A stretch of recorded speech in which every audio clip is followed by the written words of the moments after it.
The Wisdom of Jesus, the son of Sirach, or Ecclesiasticus. Prologue. This Jesus was the son of Sirach, and grandchild to Jesus of the same name with him. This man therefore lived in the latter times, after the people had been led away captive and called home again, and almost after all the prophets. Now his grandfather Jesus, as he himself witnesseth, was a man of great diligence and wisdom among the Hebrews, who did not only gather the grave and short sentences of wise men that had been before him, but himself also uttered some of his own, full of much understanding and wisdom. When as therefore the first Jesus died, leaving this book almost perfected, Sirach his son receiving it after him, left it to his own son Jesus, who, having gotten it into his hands, compiled it all orderly into one volume, and called it Wisdom, intitulating it both by his own name, his father's name, and his grandfather's, alluring the hearer by the very name of Wisdom, to have a greater love to the study of this book.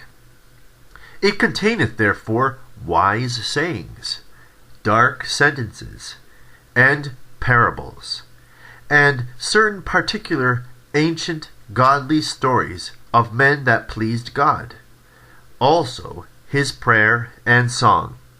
Moreover, what benefits God had vouchsafed his people, and what plagues he had heaped upon their enemies. This Jesus did imitate Solomon, and was no less famous for wisdom and learning, both being indeed a man of great learning, and so reputed also. The Prologue of the Wisdom of Jesus, the son of Sirach. Whereas many and great things have been delivered unto us by the law and the prophets, and by others that have followed their steps, for the which things Israel ought to be commended for learning and wisdom, and whereof not only the readers must needs become skillful themselves, but also they that desire to learn be able to profit them which are without, both by speaking and writing. My grandfather Jesus, when he had much given himself to the reading of the law and the prophets, and other books of our fathers, and had gotten therein good judgment, was drawn on also himself to write something pertaining to learning and wisdom, to the intent that those which are desirous to learn, and are addicted to these things, might profit much more in living according to the law. Wherefore let me entreat you to read it with favor and attention, and to pardon us wherein we may seem to come short of some words, which we have labored to interpret. For the same things uttered in Hebrew, and translated into another tongue, have not the same force in them. And not only these things, but the law itself and the prophets and the rest of the books have no small difference when they are spoken in their own language. For in the 38th year coming into Egypt, when Euergetes was king, and continuing there some time, I found a book of no small learning. Therefore I thought it most necessary for me to bestow some diligence and travail to interpret it, using great watchfulness and skill in that space to bring the book to an end and set it forth for them also, which in a strange country are willing to learn, being prepared before in manners to live after the law. Chapter 1. All wisdom cometh from the Lord, and is with him forever. Who can number the sand of the sea, and the drops of the rain, and the days of eternity? Who can find out the height of heaven, and the breadth of the earth, and the deep, and wisdom? Wisdom hath been created before all things, and the understanding of prudence from everlasting. The word of God Most High is the fountain of wisdom, and her ways are everlasting commandments. To whom hath the root of wisdom been revealed? or who hath known her wise counsels? Unto whom hath the knowledge of wisdom been made manifest? And who hath understood her great experience? There is one wise and greatly to be feared, the Lord sitting upon his throne. He created her, and saw her, and numbered her, and poured her out upon all his works. She is with all flesh according to his gift, and he hath given her to them that love him. The fear of the Lord is honor, and glory, and gladness, and a crown of rejoicing. The fear of the Lord maketh a merry heart, and giveth joy, and gladness, and a long life. Whoso feareth the Lord, it shall go well with him at the last, and he shall find favor in the day of his death. To fear the Lord is the beginning of wisdom, and it was created with the faithful in the womb. She hath built an everlasting foundation with men, and she shall continue with their seed. To fear the Lord is fullness of wisdom, and filleth men with her fruits. She filleth all their house with things desirable, and the garners with her increase. The fear of the Lord is a crown of wisdom, making peace and perfect health to flourish, both which are the gifts of God, and it enlargeth their rejoicing that love him. Wisdom raineth down skill and knowledge of understanding, and exalteth them to honor that hold her fast. The root of wisdom is to fear the Lord, and the branches thereof are long life. The fear of the Lord driveth away sins, and where it is present, it turneth away wrath. A furious man cannot be justified, for the sway of his fury shall be his destruction. A patient man will bear for a time, and afterward joy shall spring up unto him. He will hide his words for a time, and the lips of many shall declare his wisdom.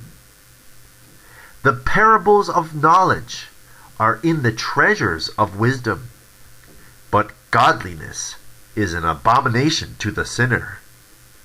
If thou desire wisdom, keep the commandments, and the Lord shall give her unto thee.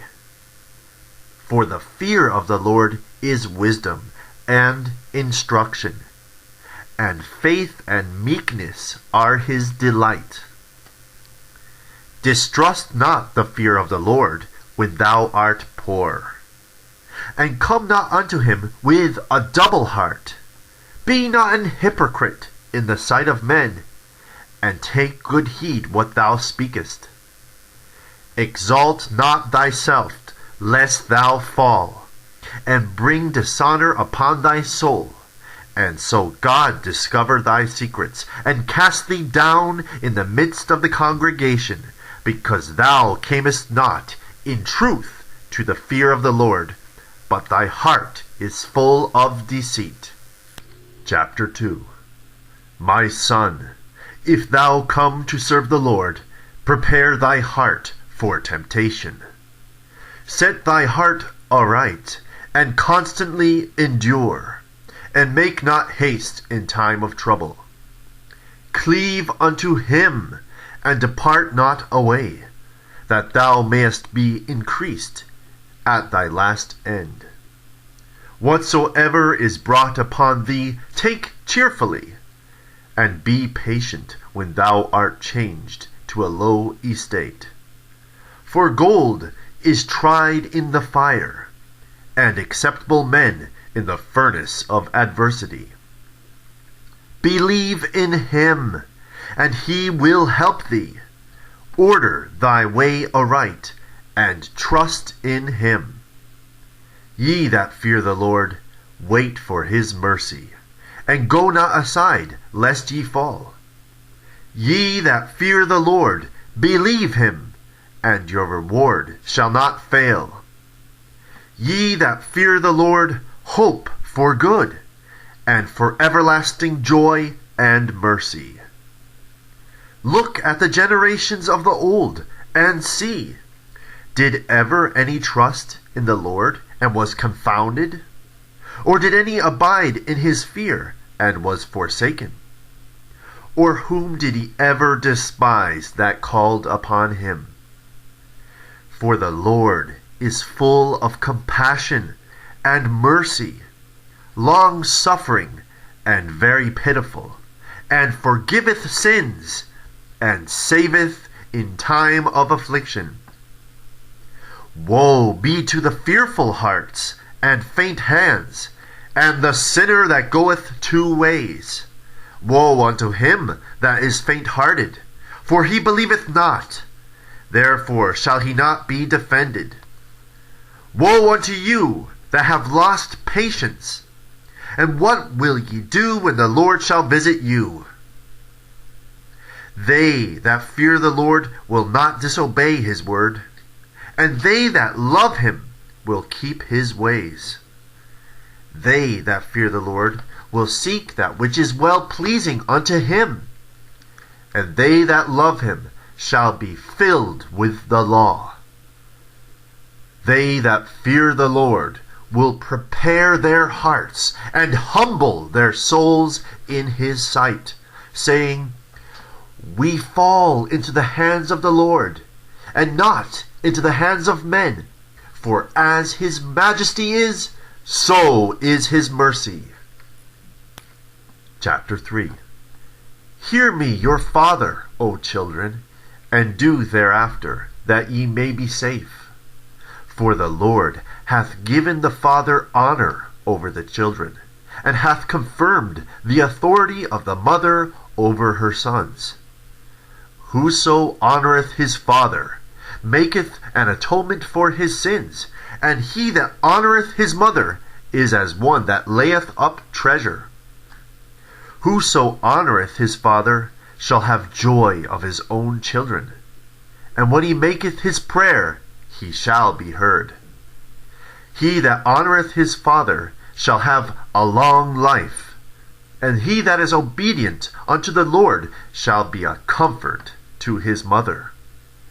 He that feareth the Lord will honour his father, and will do service unto his parents as to his masters. Honour thy father and mother both in word and deed, that a blessing may come upon thee from them. For the blessing of the father establisheth the houses of children, but the curse of the mother rooted out foundations. Glory not in the dishonour of thy father, for thy father's dishonour is no glory unto thee. For the glory of a man is from the honour of his father, and a mother in dishonour is a reproach to the children. My son, help thy father in his age, and grieve him not as long as he liveth. And if his understanding fail, have patience with him, and despise him not when thou art in thy full strength.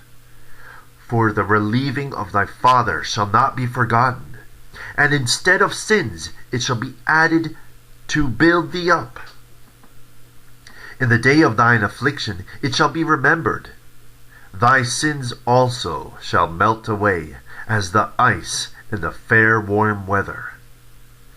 He that forsaketh his father is as a blasphemer, and he that angereth his mother is cursed of God.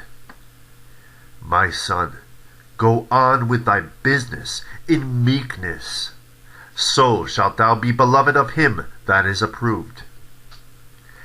The greater thou art, the more humble thyself, and thou shalt find favor before the Lord.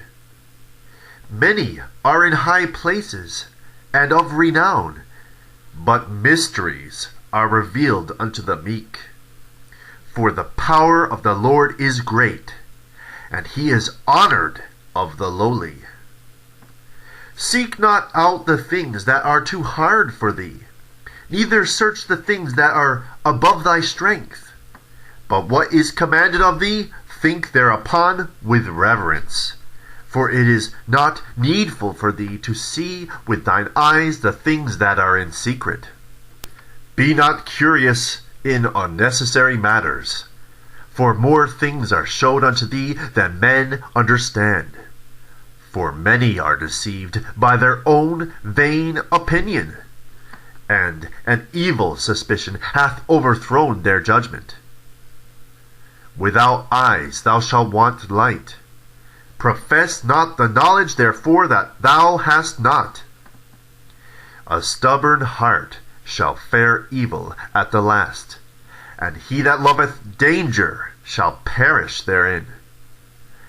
An obstinate heart shall be laden with sorrows, and the wicked man shall heap sin upon sin. In the punishment of the proud there is no remedy, for the plant of wickedness hath taken root in him. The heart of the prudent will understand a parable, and an attentive ear is the desire of a wise man. Water will quench a flaming fire, and alms maketh an atonement for sins. And he that requiteth good turns is mindful of that which may come hereafter, and when he falleth, he shall find a stay. Chapter 4. My son, defraud not the poor of his living, and make not the needy eyes to wait long. Make not an hungry soul sorrowful, neither provoke a man in his distress. Add no more trouble to an heart that is vexed, and defer not to give to him that is in need. Reject not the supplication of the afflicted, neither turn away thy face from a poor man. Turn not away thine eye from the needy, and give him none occasion to curse thee. For if he curse thee in the bitterness of his soul, his prayer shall be heard of him that made him. Get thyself the love of the congregation, and bow thy head to a great man. Let it not grieve thee to bow down thine ear to the poor, and give him a friendly answer with meekness. Deliver him that suffereth wrong from the hand of the oppressor, and be not faint-hearted when thou sittest in judgment. Be as a father unto the fatherless, and instead of an husband unto their mother. So shalt thou be as the Son of the Most High, and he shall love thee more than thy mother doth. Wisdom exalteth her children, and layeth hold of them that seek her. He that loveth her loveth life, and they that seek to her early shall be filled with joy. He that holdeth her fast shall inherit glory, and wheresoever she entereth, the Lord will bless. They that serve her shall minister to the Holy One, and them that love her the Lord doth love. Whoso giveth ear unto her shall judge the nations, and he that attendeth unto her shall dwell securely. If a man commit himself unto her, he shall inherit her, and his generation shall hold her in possession. For at the first she will walk with him by crooked ways, and bring fear and dread upon him, and torment him with her discipline, until she may trust his soul, and try him by her laws. Then will she return the straight way unto him, and comfort him, and show him her secrets. But if he do wrong, she will forsake him, and give him over to his own ruin. Observe the opportunity, and beware of evil, and be not ashamed when it concerneth thy soul. For there is a shame that bringeth sin, and there is a shame which is a glory and grace.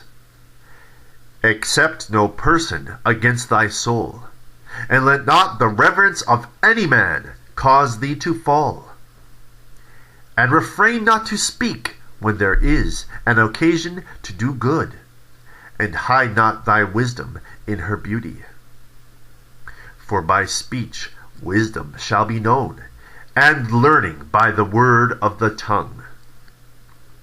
In no wise speak against the truth, but be abashed of the error of thine ignorance. Be not ashamed to confess thy sins, and force not the course of the river. Make not thyself an underling to a foolish man, neither accept the person of the mighty. Strive for the truth unto death, and the Lord shall fight for thee. Be not hasty in thy tongue, and in thy deeds slack and remiss. Be not as a lion in thine house, nor frantic among thy servants. Let not thine hand be stretched out to receive, and shut when thou shouldest repay. Chapter 5. Set not thine heart upon thine goods, and say not, I have enough for my life. Follow not thine own mind and thy strength, to walk in the ways of thy heart. And say not, who shall control me for my works? For the Lord will surely revenge thy pride. Say not, I have sinned, and what harm hath happened unto me? For the Lord is long-suffering, he will in no wise let thee go. Concerning propitiation, be not without fear to add sin unto sin. And say not, his mercy is great, he will be pacified for the multitude of my sins. For mercy and wrath come from him, and his indignation resteth upon sinners. Make no tarrying to turn to the Lord, and put not off from day to day. For suddenly shall the wrath of the Lord come forth, and in thy security thou shalt be destroyed, and perish in the day of vengeance. Set not thine heart upon goods unjustly gotten, for they shall not profit thee in the day of calamity. Winnow not with every wind, and go not into every way, for so doth the sinner that hath a double tongue. Be steadfast in thy understanding, and let thy word be the same. Be swift to hear, and let thy life be sincere, and with patience give answer. If thou hast understanding, answer thy neighbor. If not, lay thy hand upon thy mouth. Honor and shame is in talk, and the tongue of man is his fall. Be not called a whisperer, and lie not in wait with thy tongue. For a foul shame is upon the thief, and an evil condemnation upon the double tongue. Be not ignorant of anything in a great matter or a small. Chapter 6. Instead of a friend, become not an enemy, for thereby thou shalt inherit an ill name, shame, and reproach. Even so shall a sinner that hath a double tongue. Extol not thyself in the counsel of thine own heart, that thy soul be not torn in pieces as a bull straying alone. Thou shalt eat up thy leaves, and loose thy fruit, and leave thyself as a dry tree. A wicked soul shall destroy him that hath it, and shall make him to be laughed to scorn of his enemies. Sweet language will multiply friends, and a fair speaking tongue will increase kind greetings.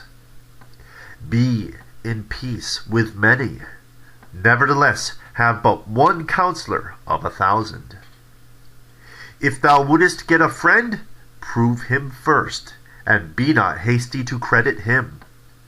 For some man is a friend for his own occasion, and will not abide in the day of thy trouble. And there is a friend, who being turned to enmity and strife will discover thy reproach. Again, some friend is a companion at the table, and will not continue in the day of thy affliction. But in thy prosperity he will be as thyself, and will be bold over thy servants. If thou be brought low, he will be against thee, and will hide himself from thy face. Separate thyself from thine enemies, and take heed of thy friends. A faithful friend is a strong defense, and he that hath found such an one hath found a treasure. Nothing doth countervail a faithful friend, and his excellency is invaluable. A faithful friend is the medicine of life, and they that fear the Lord shall find him. Whoso feareth the Lord shall direct his friendship aright, for as he is, so shall his neighbor be also. My son, gather instruction from thy youth up, so shalt thou find wisdom till thine old age. Come unto her as one that ploweth and soweth, and wait for her good fruits, for thou shalt not toil much in laboring about her, but thou shalt eat of her fruits right soon. She is very unpleasant to the unlearned. He that is without understanding will not remain with her.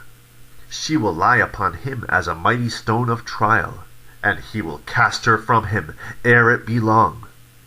For wisdom is according to her name, and she is not manifest unto many. Give ear, my son, receive my advice, and refuse not my counsel, and put thy feet unto her fetters, and thy neck into her chain.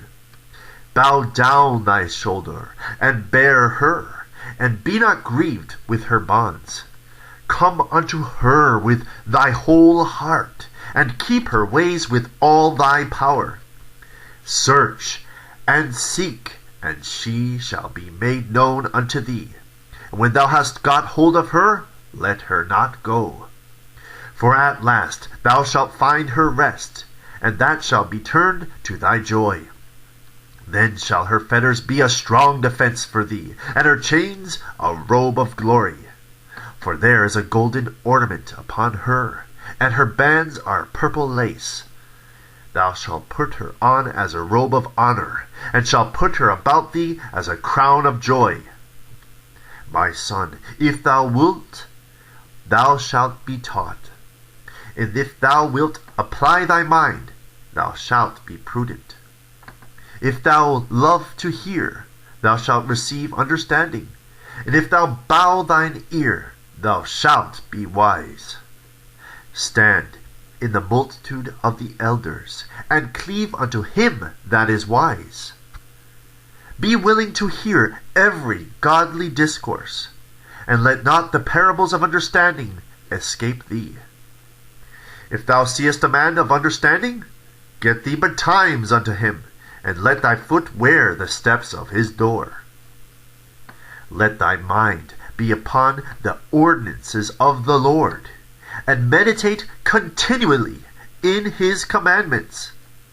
He shall establish thine heart, and give thee wisdom at thine own desire. Chapter 7. Do no evil, so shall no harm come unto thee. Depart from the unjust, and iniquity shall turn away from thee.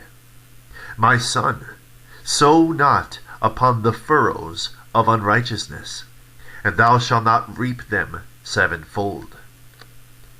Seek not of the Lord preeminence, neither of the king the seat of honor. Justify not thyself before the Lord, and boast not of thy wisdom before the king. Seek not to be judge, being not able to take away iniquity, lest at any time thou fear the person of the mighty, and lay a stumbling block in the way of thy uprightness. Offend not against the multitude of a city, and then thou shalt not cast thyself down among the people. Bind not one sin upon another, for in one thou shalt not be unpunished, Say not, God will look upon the multitude of my oblations, and when I offer to the Most High, he will accept it. Be not faint-hearted when thou makest thy prayer, and neglect not to give alms. Laugh no man to scorn in the bitterness of his soul, for there is one which humbleth and exalteth. Devise not a lie against thy brother, neither do the like to thy friend. Use not to make any manner of lie, for the custom thereof is not good. Use not many words in a multitude of elders, and make not much babbling when thou prayest. Hate not laborious work, neither husbandry, which the Most High hath ordained. Number not thyself among the multitude of sinners, but remember that wrath will not tarry long. Humble thy soul greatly, for the vengeance of the ungodly is fire and worms. Change not a friend for any good, by no means, neither a faithful brother for the gold of Ophir. Forego not a wise and good woman, for her grace is above gold. Whereas thy servant worketh truly, entreat him not evil, nor the hireling that bestoweth himself wholly for thee. Let thy soul love a good servant, and defraud him not of liberty. Hast thou cattle? Have an eye to them, and if they be for thy profit, keep them with thee. Hast thou children? Instruct them, and bow down their neck from their youth. Hast thou daughters? Have a care of their body, and show not thyself cheerful toward them. Marry thy daughter, and so shalt thou have performed a weighty matter, but give her to a man of understanding. Hast thou a wife after thy mind? Forsake her not, but give not thyself over to a light woman. Honor thy father with thy whole heart, and forget not the sorrows of thy mother. Remember that thou wast begotten of them, and how canst thou recompense them the things that they have done for thee? Fear the Lord with all thy soul, and reverence his priests. Love him that made thee with all thy strength, and forsake not his ministers. Fear the Lord, and honor the priest, and give him his portion, as it commanded thee, the first fruits, the trespass offering, and the gift of the shoulders, and the sacrifice of sanctification, and the first fruits of the holy things. And stretch thine hand unto the poor, that thy blessing may be perfected. A gift hath grace in the sight of every man living, and for the dead detain it not. Fail not to be with them that weep, and mourn with them that mourn. Be not slow to visit the sick, for that shall make thee to be beloved. Whatsoever thou takest in hand, remember the end, and thou shalt never do amiss. Chapter 8. Strive not with a mighty man, lest thou fall into his hands. Be not at variance with a rich man, lest he overweigh thee. For gold hath destroyed many, and perverted the hearts of kings. Strive not with a man that is full of tongue, and heap not wood upon his fire. Jest not with a rude man, lest thy ancestors be disgraced. Reproach not a man that turneth from sin, but remember that we are all worthy of punishment. Dishonor not a man in his old age, for even some of us wax old. Rejoice not over thy greatest enemy being dead, but remember that we all die. Despise not the discourse of the wise, but acquaint thyself with their proverbs. For of them thou shalt learn instruction, and how to serve great men with ease.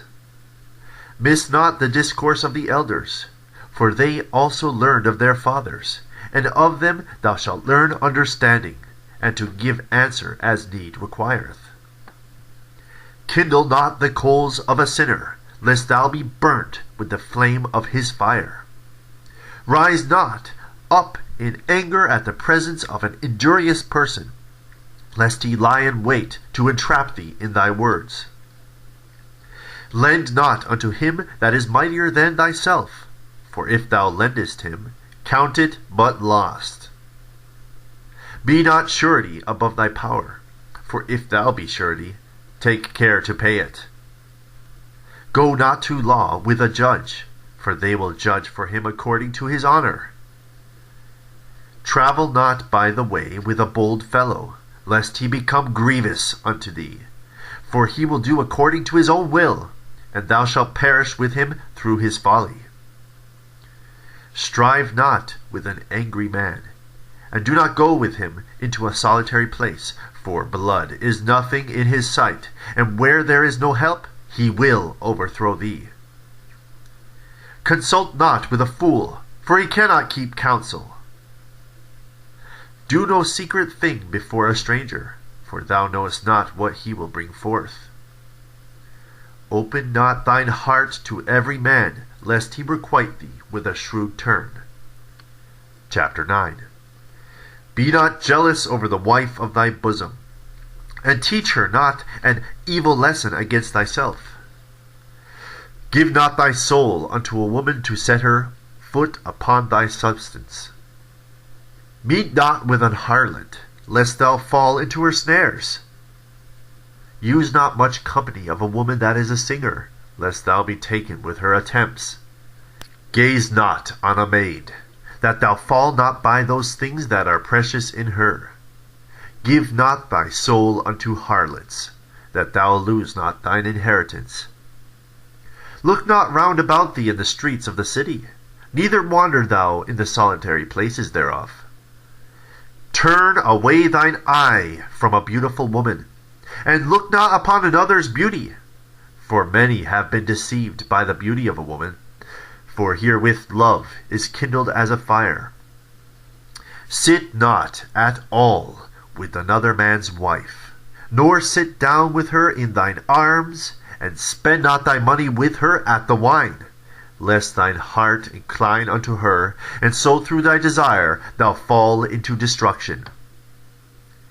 Forsake not an old friend, for the new is not comparable to him.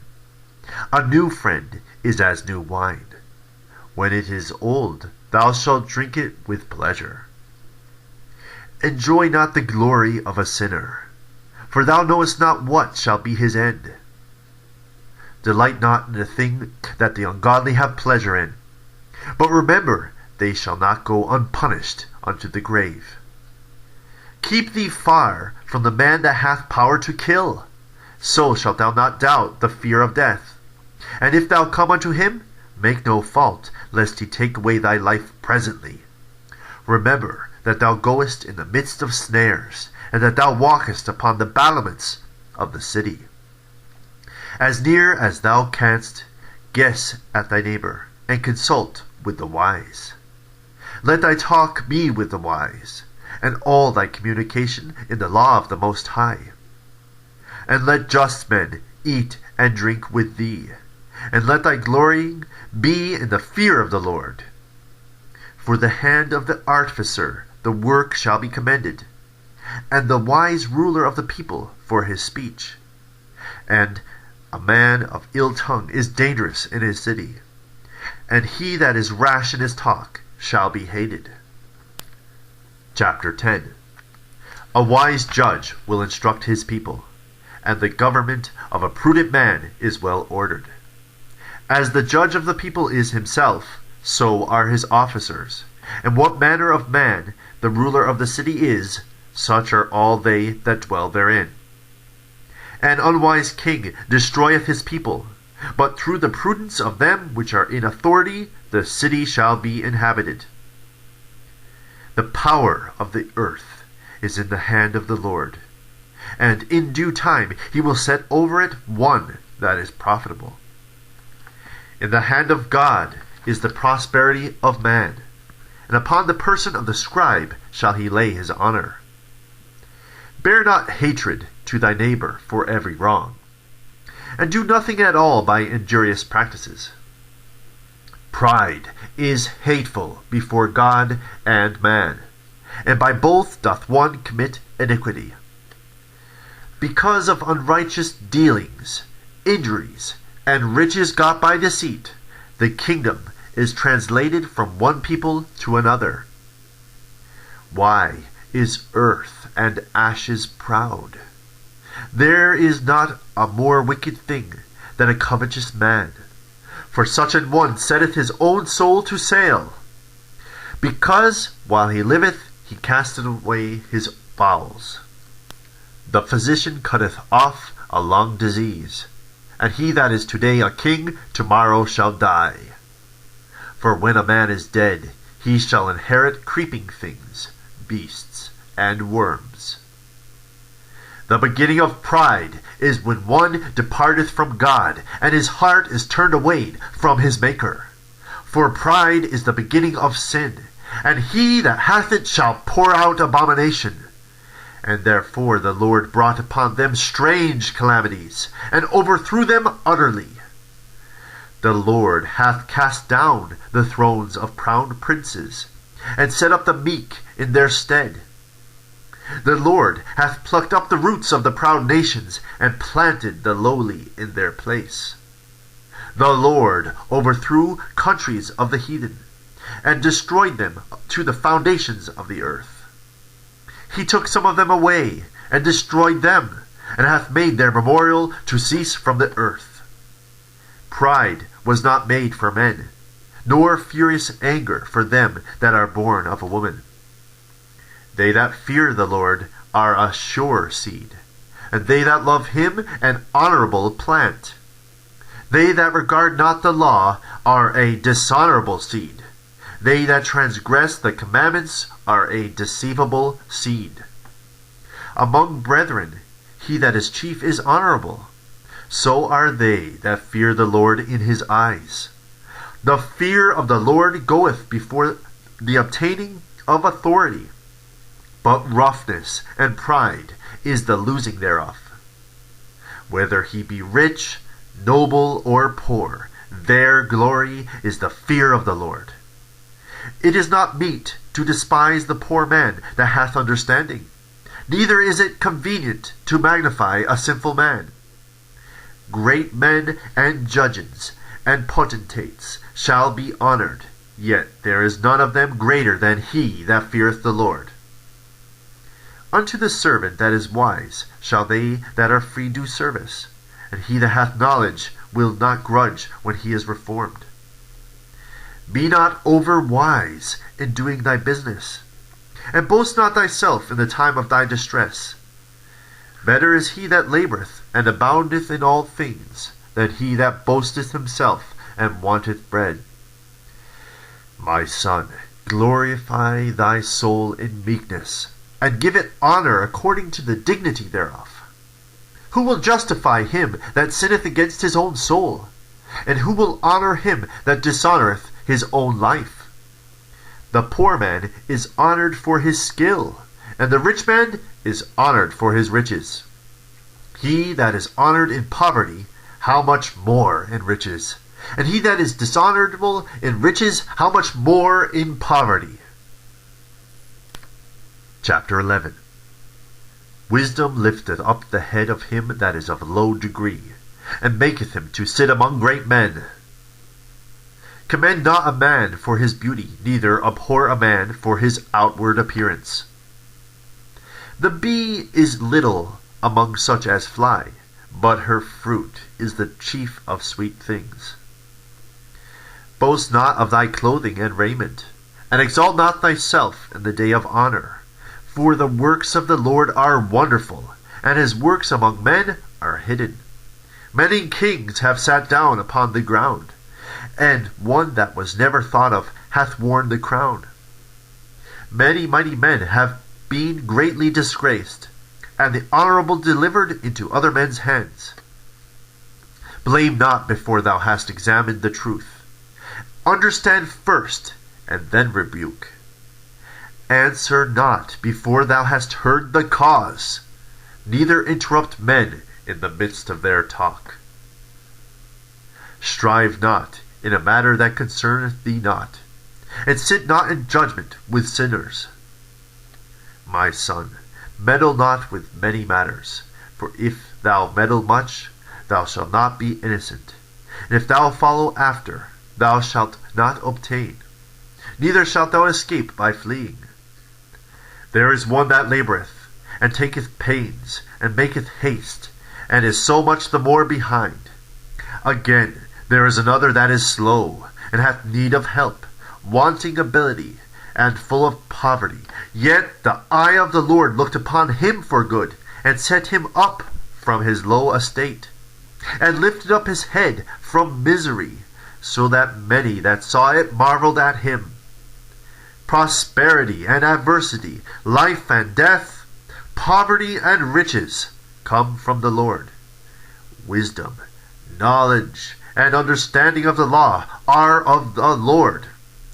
Love and the way of good works are from him. Error and darkness hath their beginning together with sinners, and evil shall wax old with them that glory therein. The gift of the Lord remaineth with the godly, and his favour bringeth prosperity for ever. There is that waxeth rich by his wariness and pinching, and this is the portion of his reward. Whereas he saith, I have found rest, and now will eat continually of my goods. And yet he knoweth not what time shall come upon him, and that he must leave those things to others, and die. Be steadfast in thy covenant, and be conversant therein, and wax old in thy work. Marvel not at the works of sinners, but trust in the Lord, and abide in thy labour. For it is an easy thing in the sight of the Lord, on the sudden to make a poor man rich. The blessing of the Lord is in the reward of the godly, and suddenly he maketh his blessing to flourish. Say not, what profit is there of my service, and what good shall I have hereafter? Again say not, I have enough, and possess many things. What shall come to me hereafter? In the day of prosperity there is a forgetfulness of affliction, and in the day of affliction there is no more remembrance of prosperity. For it is an easy thing unto the Lord in the day of death to reward a man according to his ways. The affliction of an hour maketh a man forget pleasure, and in his end his deeds shall be discovered. Judge none blessed before his death, for a man shall be known in his children. Bring not every man into thine house, for the deceitful man hath many trains. Like as a partridge taken and kept in a cage, so is the heart of the proud. And like as a spy watcheth he for thy fall. For he lieth in wait, and turneth good into evil, and in things worthy of praise will lay blame upon thee. Of a spark of fire a heap of coals is kindled, and a sinful man layeth wait for blood. Take heed of a mischievous man, for he worketh wickedness, lest he bring upon thee a perpetual blot. Receive a stranger into thine house, and he will disturb thee, and turn thee out of thine own. Chapter 12. When thou wilt do good, know to whom thou doest it, so shalt thou be thanked for thy benefits. Do good to the godly man, and thou shalt find a recompense, and if not from him, yet from the Most High. There can no good come to him that is always occupied in evil, nor to him that giveth no alms. Give to the goodly man, and help not a sinner. Do well unto him that is lowly, but give not to the ungodly. Hold back thy bread, and give it not unto him, lest he overmaster thee thereby. For else thou shalt receive twice as much evil, for all the good thou shalt have done unto him. For the Most High hateth sinners, and will repay vengeance unto the ungodly, and keepeth them against the mighty day of their punishment. Give unto the good, and help not the sinner. A friend cannot be known in prosperity, and an enemy cannot be hidden in adversity. In the prosperity of a man enemies will be grieved, but in his adversity even a friend will depart. Never trust thine enemy, for like as iron rusteth, so is his wickedness. Though he humble himself and go crouching, yet take good heed and beware of him. And thou shalt be unto him as if thou hast wiped a looking glass. And thou shalt know that his rust hath not been altogether wiped away. Set him not by thee, lest, when he hath overthrown thee, he stand up in thy place. Neither let him sit at thy right hand, lest he seek to take thy seat, and thou at the last remember my words, and be pricked therewith. Who will pity a charmer that is bitten with a serpent, or any such as come nigh to wild beasts? So one that goeth to a sinner, and is defiled with him in his sins, who will pity? For a while he will abide with thee, but if thou begin to fall, he will not tarry. An enemy speaketh sweetly with his lips, but in his heart he imagineth how to throw thee into a pit. He will weep with his eyes, but if he find opportunity, he will not be satisfied with blood. If adversity come upon thee, thou shalt find him there first, and though he pretend to help thee, yet shall he undermine thee. He will shake his head, and clap his hands, and whisper much, and change his countenance. Chapter 13. He that toucheth pitch shall be defiled therewith, and he that hath fellowship with a proud man shall be like unto him. Burden not thyself above thy power while thou livest, and have no fellowship with one that is mightier and richer than thyself. For how agree the kettle and the earthen pot together? For if the one be smitten against the other, it shall be broken. The rich man hath done wrong, and yet he threateneth withal. The poor man is wronged, and he must entreat also. If thou be for his profit, he will use thee. But if thou have nothing, he will forsake thee. If thou have anything, he will live with thee. Yea, he will make thee bear, and will not be sorry for it. If he have need of thee, he will deceive thee, and smile upon thee, and put thee in hope. He will speak thee fair, and say, What wantest thou? And he will shame thee by his meats, until he have drawn thee dry twice or thrice, and at the last he will laugh thee to scorn. Afterward, when he seeth thee, he will forsake thee, and shake his head at thee. Beware that thou be not deceived, and brought down in thy jollity.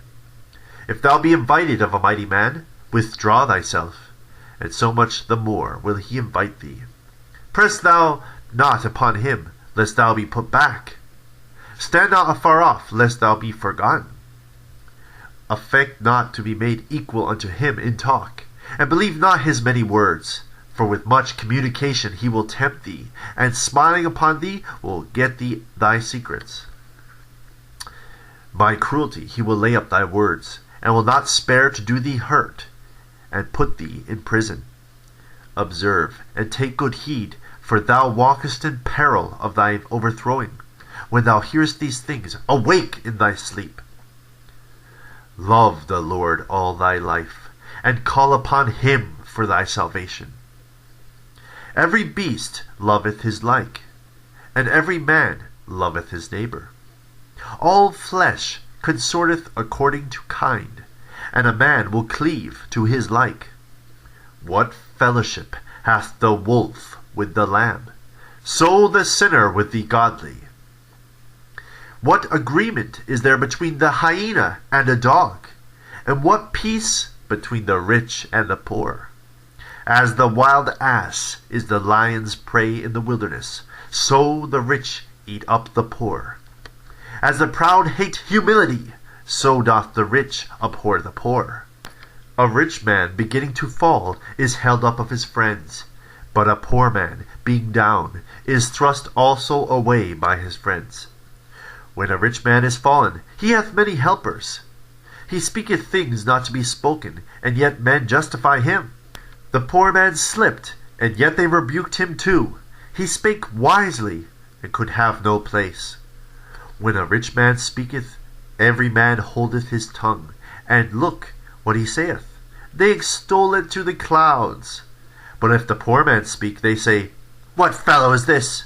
And if he stumble, they will help to overthrow him. Riches are good unto him that hath no sin, and poverty is evil in the mouth of the ungodly.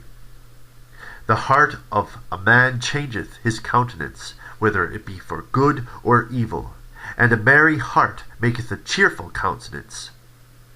A cheerful countenance is a token of a heart that is in prosperity, and the finding out of parables is a wearisome labor of the mind. Chapter 14. Blessed is the man that hath not slipped with his mouth, and is not pricked with the multitude of sins. Blessed is he whose conscience hath not condemned him, and who is not fallen from his hope in the Lord. Riches are not comely for a niggard, and what shall an envious man do with money? He that gathereth by defrauding his own soul gathereth for others, that shall spend his goods riotously. He that is evil to himself, to whom will he be good? He shall not take pleasure in his own goods. There is none worse than he that envieth himself, and this is a recompense of his wickedness. And if he doeth good, he doeth it unwillingly, and at the last he will declare his wickedness. The envious man hath a wicked eye. He turneth away his face, and despiseth men. A covetous man's eye is not satisfied with his portion, and the iniquity of the wicked drieth up his soul. A wicked eye envieth his bread, and he is a niggard at his table. My son, according to thy ability, do good to thyself, and give the Lord his due offering. Remember that death will not be long in coming, and that the covenant of the grave is not showed unto thee. Do good unto thy friend before thou die, and according to thy ability stretch out thy hand and give to him. Defraud not thyself of the good day, and let not the part of a good desire overpass thee. Shalt thou not leave thy travails unto another, and thy labors to be divided by lot? Give, and take, and sanctify thy soul, for there is no seeking of dainties in the grave. All flesh waxeth old as a garment, for the covenant from the beginning is, Thou shalt die the death. As of the green leaves on a thick tree, some fall, and some grow, so is the generation of flesh and blood. One cometh to an end, and another is born. Every work rotteth, and consumeth away, and the worker thereof shall go withal.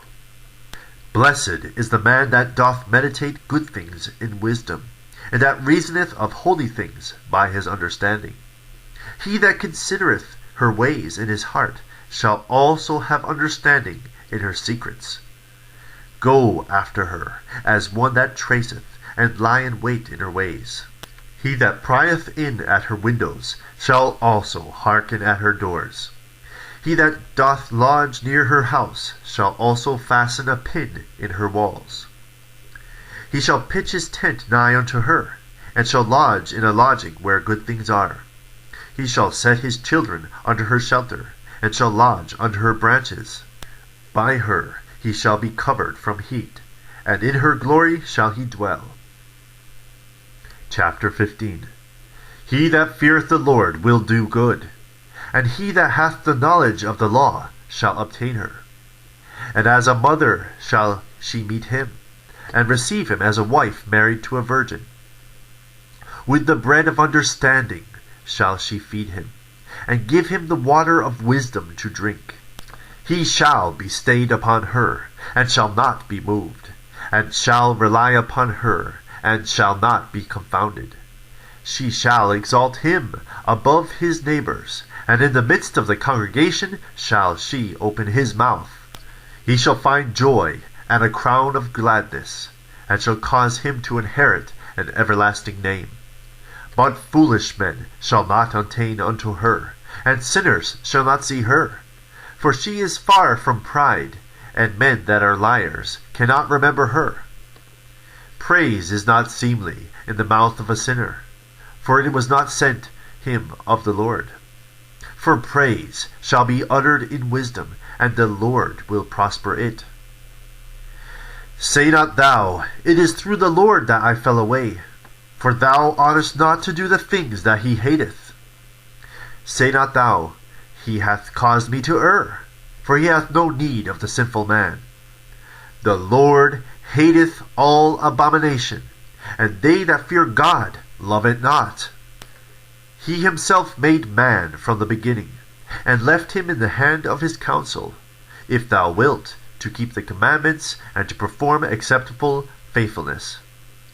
He hath set fire and water before thee. Stretch forth thy hand unto whither thou wilt. Before man is life and death, and whether him liketh shall be given him. For the wisdom of the Lord is great, and he is mighty in power, and beholdeth all things, and his eyes are upon them that fear him, and he knoweth every work of man. He hath commanded no man to do wickedly, neither hath he given any man license to sin. Chapter 16.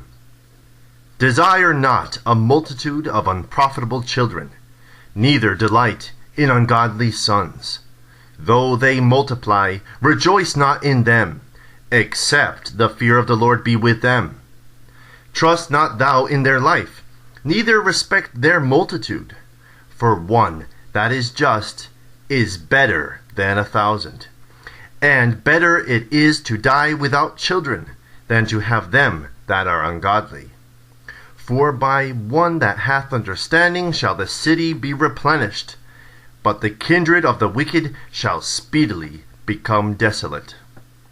Many such things have I seen with mine eyes, and my ear hath heard greater things than these. In the congregation of the ungodly shall a fire be kindled, and in a rebellious nation wrath is set on fire. He was not pacified toward the old giants, who fell away in the strength of their foolishness. Neither spared he the place where Lot sojourned, but abhorred them for their pride.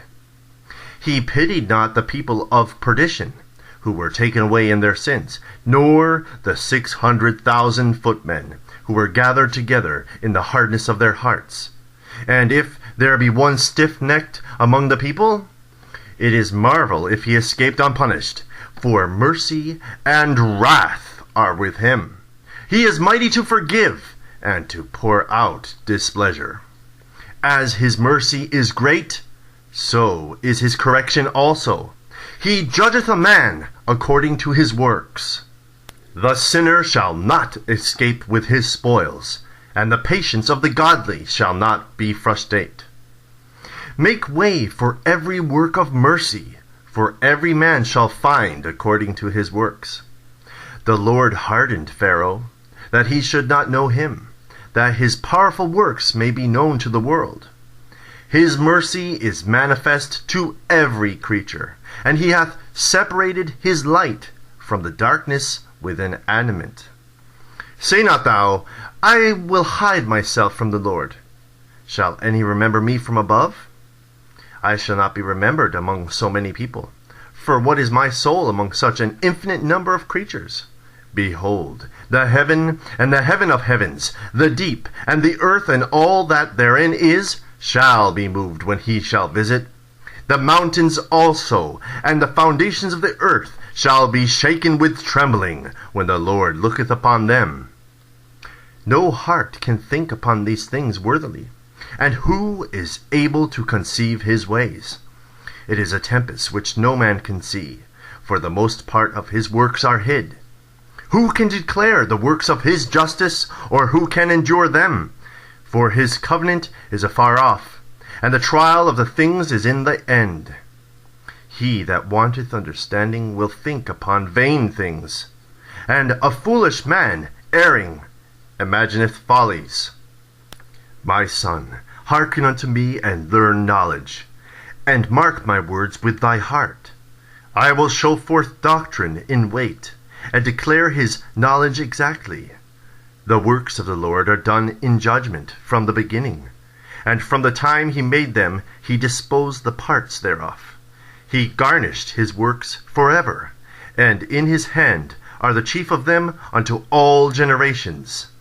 They neither labor, nor are weary, nor cease from their works. None of them hindereth another, and they shall never disobey his word. After this the Lord looked upon the earth, and filled it with his blessings. With all manner of living things hath he covered the face thereof, and they shall return into it again. Chapter 17. The Lord created man on the earth, and turned him into it again. He gave them few days and a short time, and power also over the things therein. He endued them with strength by themselves, and made them according to his image, and put the fear of man upon all flesh, and gave him dominion over beasts and fowls. They received the use of the 5 operations of the Lord, and in the 6th place he imparted them understanding, and in the 7th speech, an interpreter of the cogitations thereof. Counsel, and a tongue, and eyes, ears, and an heart gave he them to understand. Withal he filled them with the knowledge of understanding, and showed them good and evil. He set his eye upon their hearts, that he might show them the greatness of his works. He gave them to glory in his marvelous acts forever, that they might declare his works with understanding. And the elect shall praise his holy name. Beside this he gave them knowledge, and the law of life for an heritage.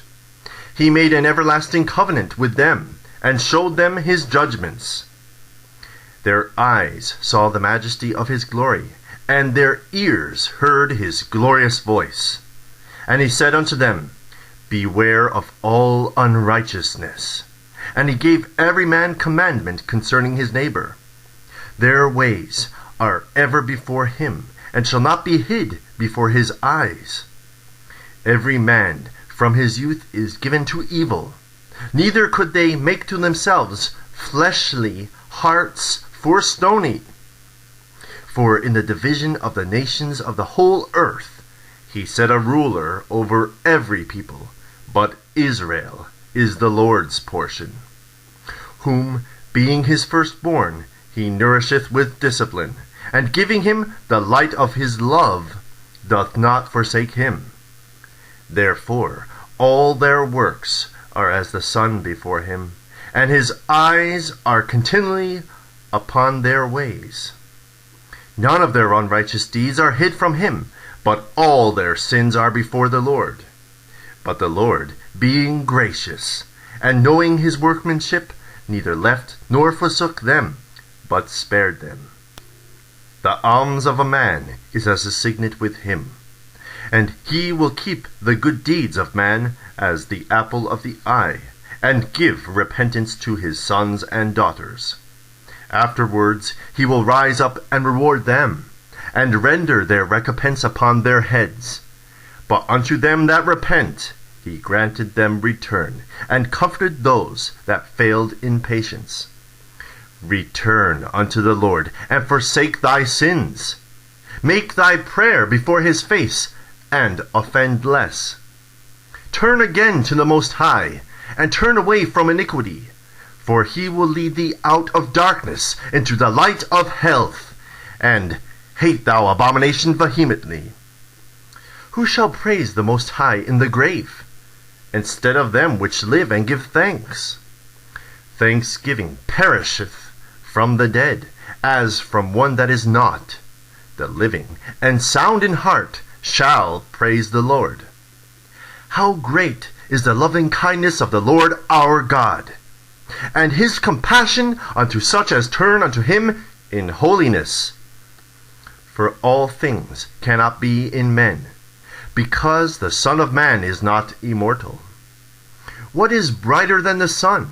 Yet the light thereof faileth, and flesh and blood will imagine evil. He vieweth the power of the height of heaven, and all men are but earth and ashes. Chapter 18. He that liveth for ever created all things in general. The Lord only is righteous, and there is none other but he, who governeth the world with the palm of his hand, and all things obey his will. For he is the King of all, by his power dividing holy things among them from profane. To whom hath he given power to declare his works? And who shall find out his noble acts? Who shall number the strength of his majesty? Or who shall also tell out his mercies? As for the wondrous works of the Lord, there may nothing be taken from them, neither may anything be put unto them, neither can the ground of them be found out. When a man hath done, then he beginneth, and when he leaveth off, then he shall be doubtful. What is man, and whereto serveth he? What is his good, and what is his evil?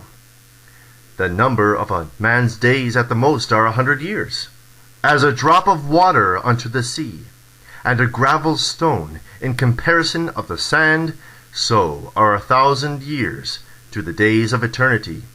Therefore is God patient with them, and poureth forth his mercy upon them. He saw and perceived their end to be evil. Therefore he multiplied his compassion. The mercy of man is toward his neighbor, but the mercy of the Lord is upon all flesh. He reproveth, and nurtureth, and teacheth, and bringeth again as a shepherd his flock. He hath mercy on them that receive discipline, and that diligently seek after his judgments. My son, blemish not thy good deeds, neither use uncomfortable words when thou givest anything. Shall not the dew assuage the heat? So is a word better than a gift. Lo, is not a word better than a gift? But both are with a gracious man. A fool will upbraid churlishly, and a gift of the envious consumeth the eyes. Learn before thou speak, and use physic, or ever thou be sick. Before judgment examine thyself, and in the day of visitation thou shalt find mercy. Humble thyself before thou be sick, and in the time of sins show repentance. Let nothing hinder thee to pay thy vow in due time, and defer not until death to be justified. Before thou prayest, prepare thyself, and be not as one that tempteth the Lord. Look upon the wrath that shall be at the end, and the time of vengeance, when he shall turn away his face. When thou hast enough, remember the time of hunger, and when thou art rich, think upon poverty and need. From the morning until the evening the time is changed, and all things are soon done before the Lord. A wise man will fear in everything, and in the day of sinning he will beware of offense. But a fool will not observe time. Every man of understanding knoweth wisdom, and will give praise unto him that found her. They that were of understanding in sayings became also wise themselves, and poured forth exquisite parables. Go not after thy lusts, but refrain thyself from thine appetites. If thou givest thy soul the desires that please her, she will make thee a laughingstock to thine enemies that malign thee. Take not pleasure in much good cheer, neither be tied to the expense thereof. Be not made a beggar by banqueting upon borrowing, when thou hast nothing in thy purse. For thou shalt lie in wait for thine own life, and be talked on.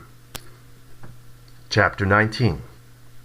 A laboring man that is given to drunkenness shall not be rich, and he that contemneth small things shall fall by little and little. Wine and women will make men of understanding to fall away, and he that cleaveth unto harlots will become impudent. Moths and worms shall have him to heritage, and a bold man shall be taken away. He that is hasty to give credit is light-minded, and he that sinneth shall offend against his own soul. Whoso taketh pleasure in wickedness shall be condemned, but he that resisteth pleasures crowneth his life. He that can rule his tongue shall live without strife, and he that hateth babbling shall have less evil.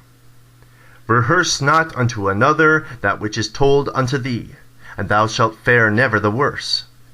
Whether it be to friend or foe, talk not thou of other men's lives. And if thou canst without offence, reveal them not.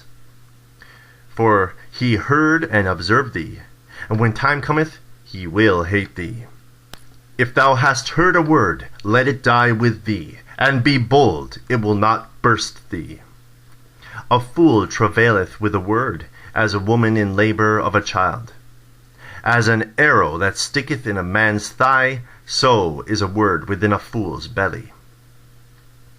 Admonish a friend, and it may be he hath not done it.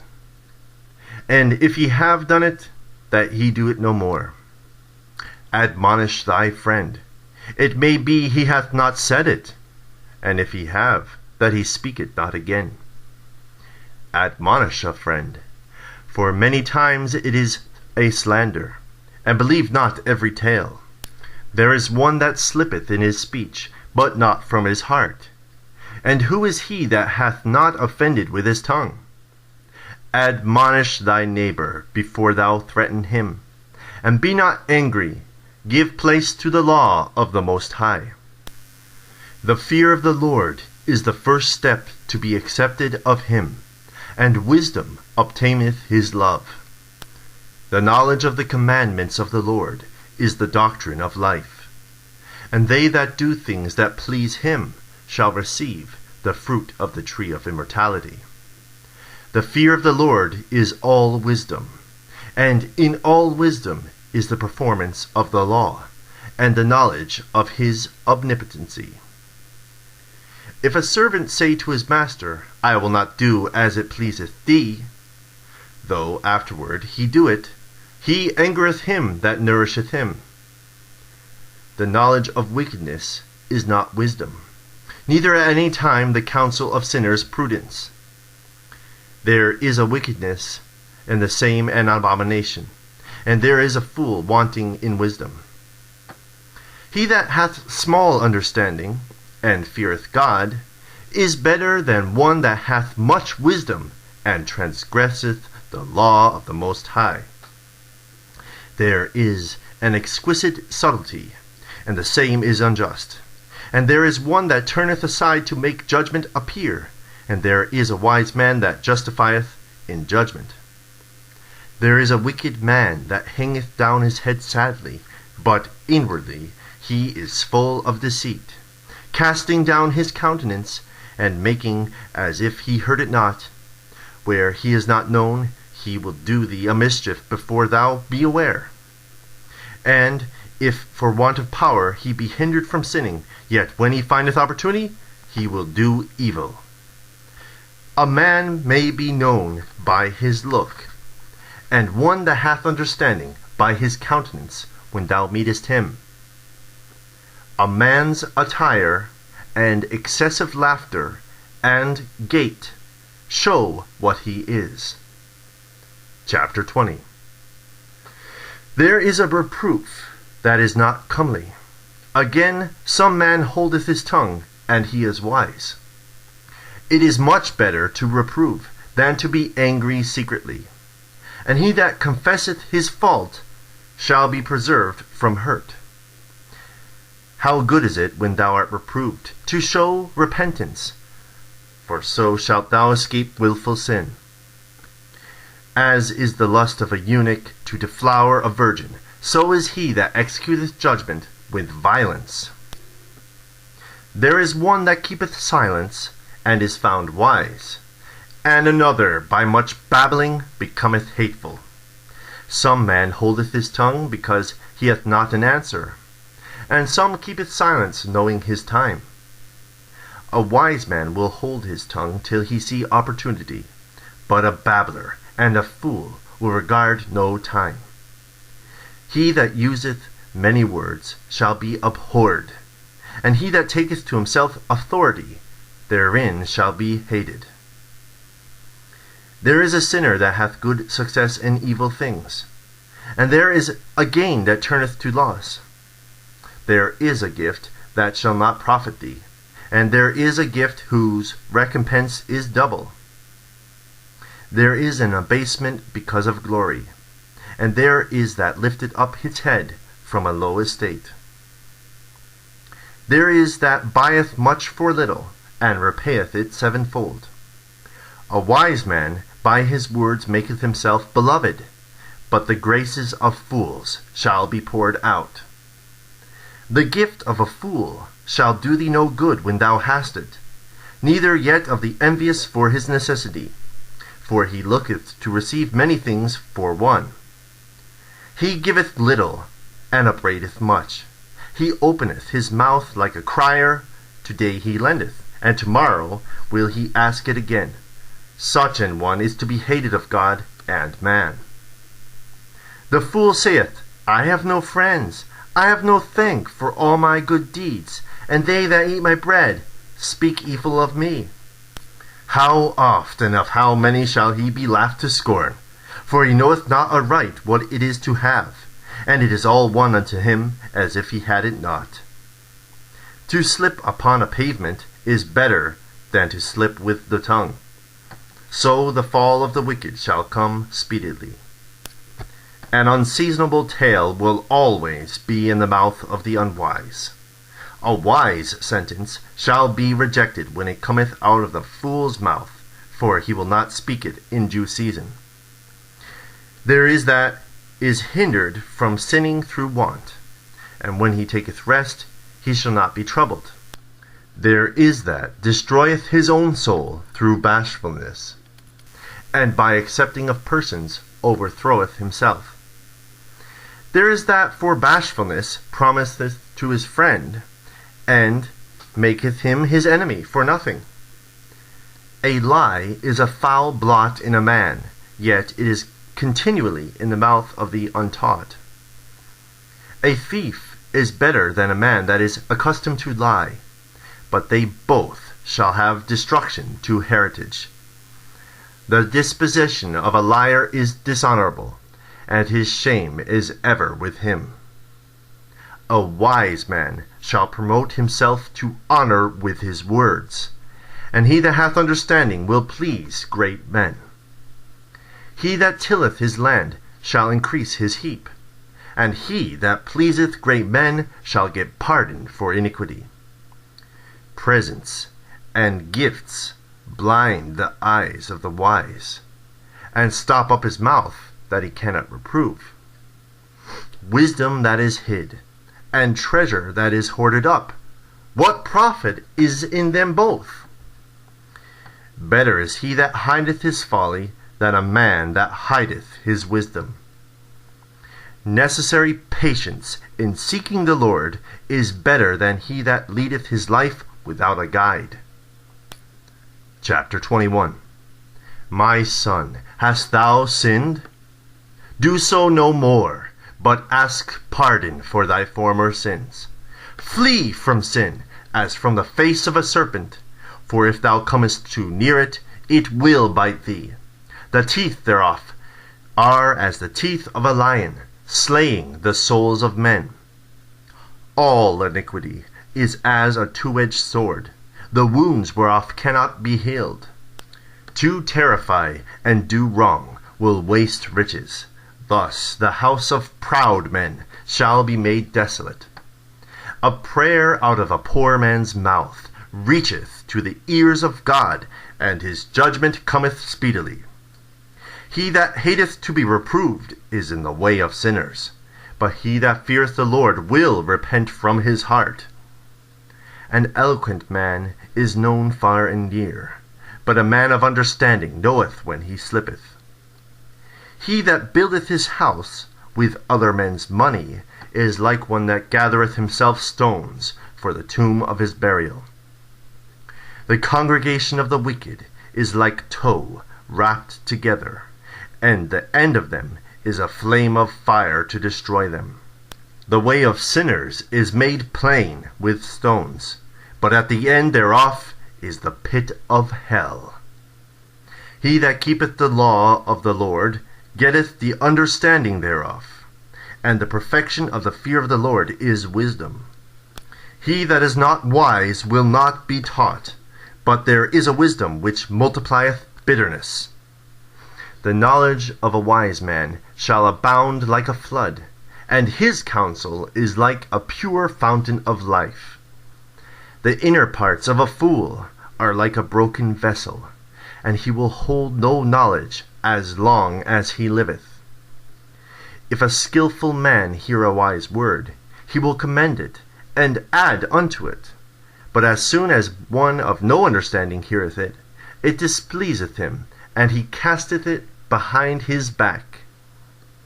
The talking of a fool is like a burden in the way, but grace shall be found in the lips of the wise. They inquire at the mouth of the wise man in the congregation, and they shall ponder his word in their heart. As in a house that is destroyed, so is wisdom to a fool, and the knowledge of the unwise is as talk without sense. Doctrine unto fools is as fetters on the feet, and like manacles on the right hand. A fool lifteth up his voice with laughter, but a wise man doth scarce smile a little. Learning is unto a wise man as an ornament of gold, and is like a bracelet upon his right arm.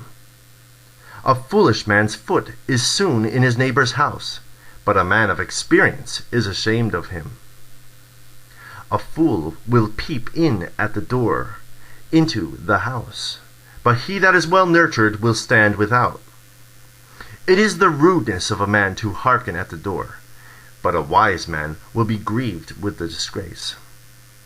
The lips of talkers will be telling such things as pertain not unto them, but the words of such as have understanding are weighed in the balance. The heart of fools is in their mouth, but the mouth of the wise is in their heart. When the ungodly curseth Satan, he curseth his own soul. A whisper defileth his own soul, and is hated wheresoever he dwelleth. Chapter 22. A slothful man is compared to a filthy stone, and everyone will hiss him out to his disgrace. A slothful man is compared to the filth of a dunghill. Every man that takes it up will shake his hand. An evil-nurtured son is the dishonor of his father that begat him, and a foolish daughter is born to his loss. A wise daughter shall bring an inheritance to her husband, but she that liveth dishonestly is her father's heaviness. She that is bold dishonoreth both her father and her husband, but they both shall despise her. A tale out of season is as music in mourning, but stripes and correction of wisdom are never out of time. Whoso teacheth a fool is as one that glueth a potsherd together, and as he that waketh one from a sound sleep. He that telleth a tale to a fool speaketh to one in a slumber. When he hath told his tale, he will say, What is the matter? If children live honestly, and have wherewithal, they shall cover the baseness of their parents. But children, being haughty, through disdain and want of nurture, do stain the nobility of their kindred. Weep for the dead, for he hath lost the light. And weep for the fool, for he wanteth understanding. Make little weeping for the dead, for he is at rest, but the life of the fool is worse than death. 7 days do men mourn for him that is dead, but for a fool and an ungodly man all the days of his life. Talk not much with a fool, and go not to him that hath no understanding. Beware of him, lest thou have trouble, and thou shalt never be defiled with his fooleries. Depart from him, and thou shalt find rest, and never be disquieted with madness. What is heavier than lead? And what is the name thereof but a fool? Sand and salt and a mass of iron is easier to bear than a man without understanding. As timber girt and bound together in a building cannot be loosed with shaking, so the heart that is established by advised counsel shall fear at no time. A heart settled upon a thought of understanding is as a fair plastering on the wall of a gallery. Pails set on a high place will never stand against the wind. So a fearful heart in the imagination of a fool cannot stand against any fear. He that pricketh the eye will make tears to fall, and he that pricketh the heart maketh it to show her knowledge. Whoso casteth a stone at the birds frayeth them away, and he that upbraideth his friend breaketh friendship. Though thou drewest a sword at thy friend, yet despair not, for there may be a returning to favor. If thou hast opened thy mouth against thy friend, fear not, for there may be a reconciliation, except for upbraiding, or pride, or disclosing of secrets, or a treacherous wound, for these things every friend will depart. Be faithful to thy neighbor in his poverty, that thou mayest rejoice in his prosperity. Abide steadfast unto him in the time of his trouble, that thou mayest be heir with him in his heritage. For a mean estate is not always to be contemned, nor the rich that is foolish to be had in admiration. As the vapor and smoke of a furnace goeth before the fire, so reviling before blood. I will not be ashamed to defend a friend, neither will I hide myself from him. And if any evil happen unto me by him, every one that heareth it, it will beware of him. Who shall set a watch before my mouth, and a seal of wisdom upon my lips, that I fall not suddenly by them, and that my tongue destroy me not? Chapter 23. O Lord, Father and Governor of all my whole life, leave me not to their counsels, and let me not fall by them. Who will set scourges over my thoughts, and the discipline of wisdom over mine heart, that they spare me not for my ignorances, and it pass not by my sins? Lest mine ignorances increase, and my sins abound to my destruction, and I fall before mine adversaries, and mine enemy rejoice over me, whose hope is far from thy mercy.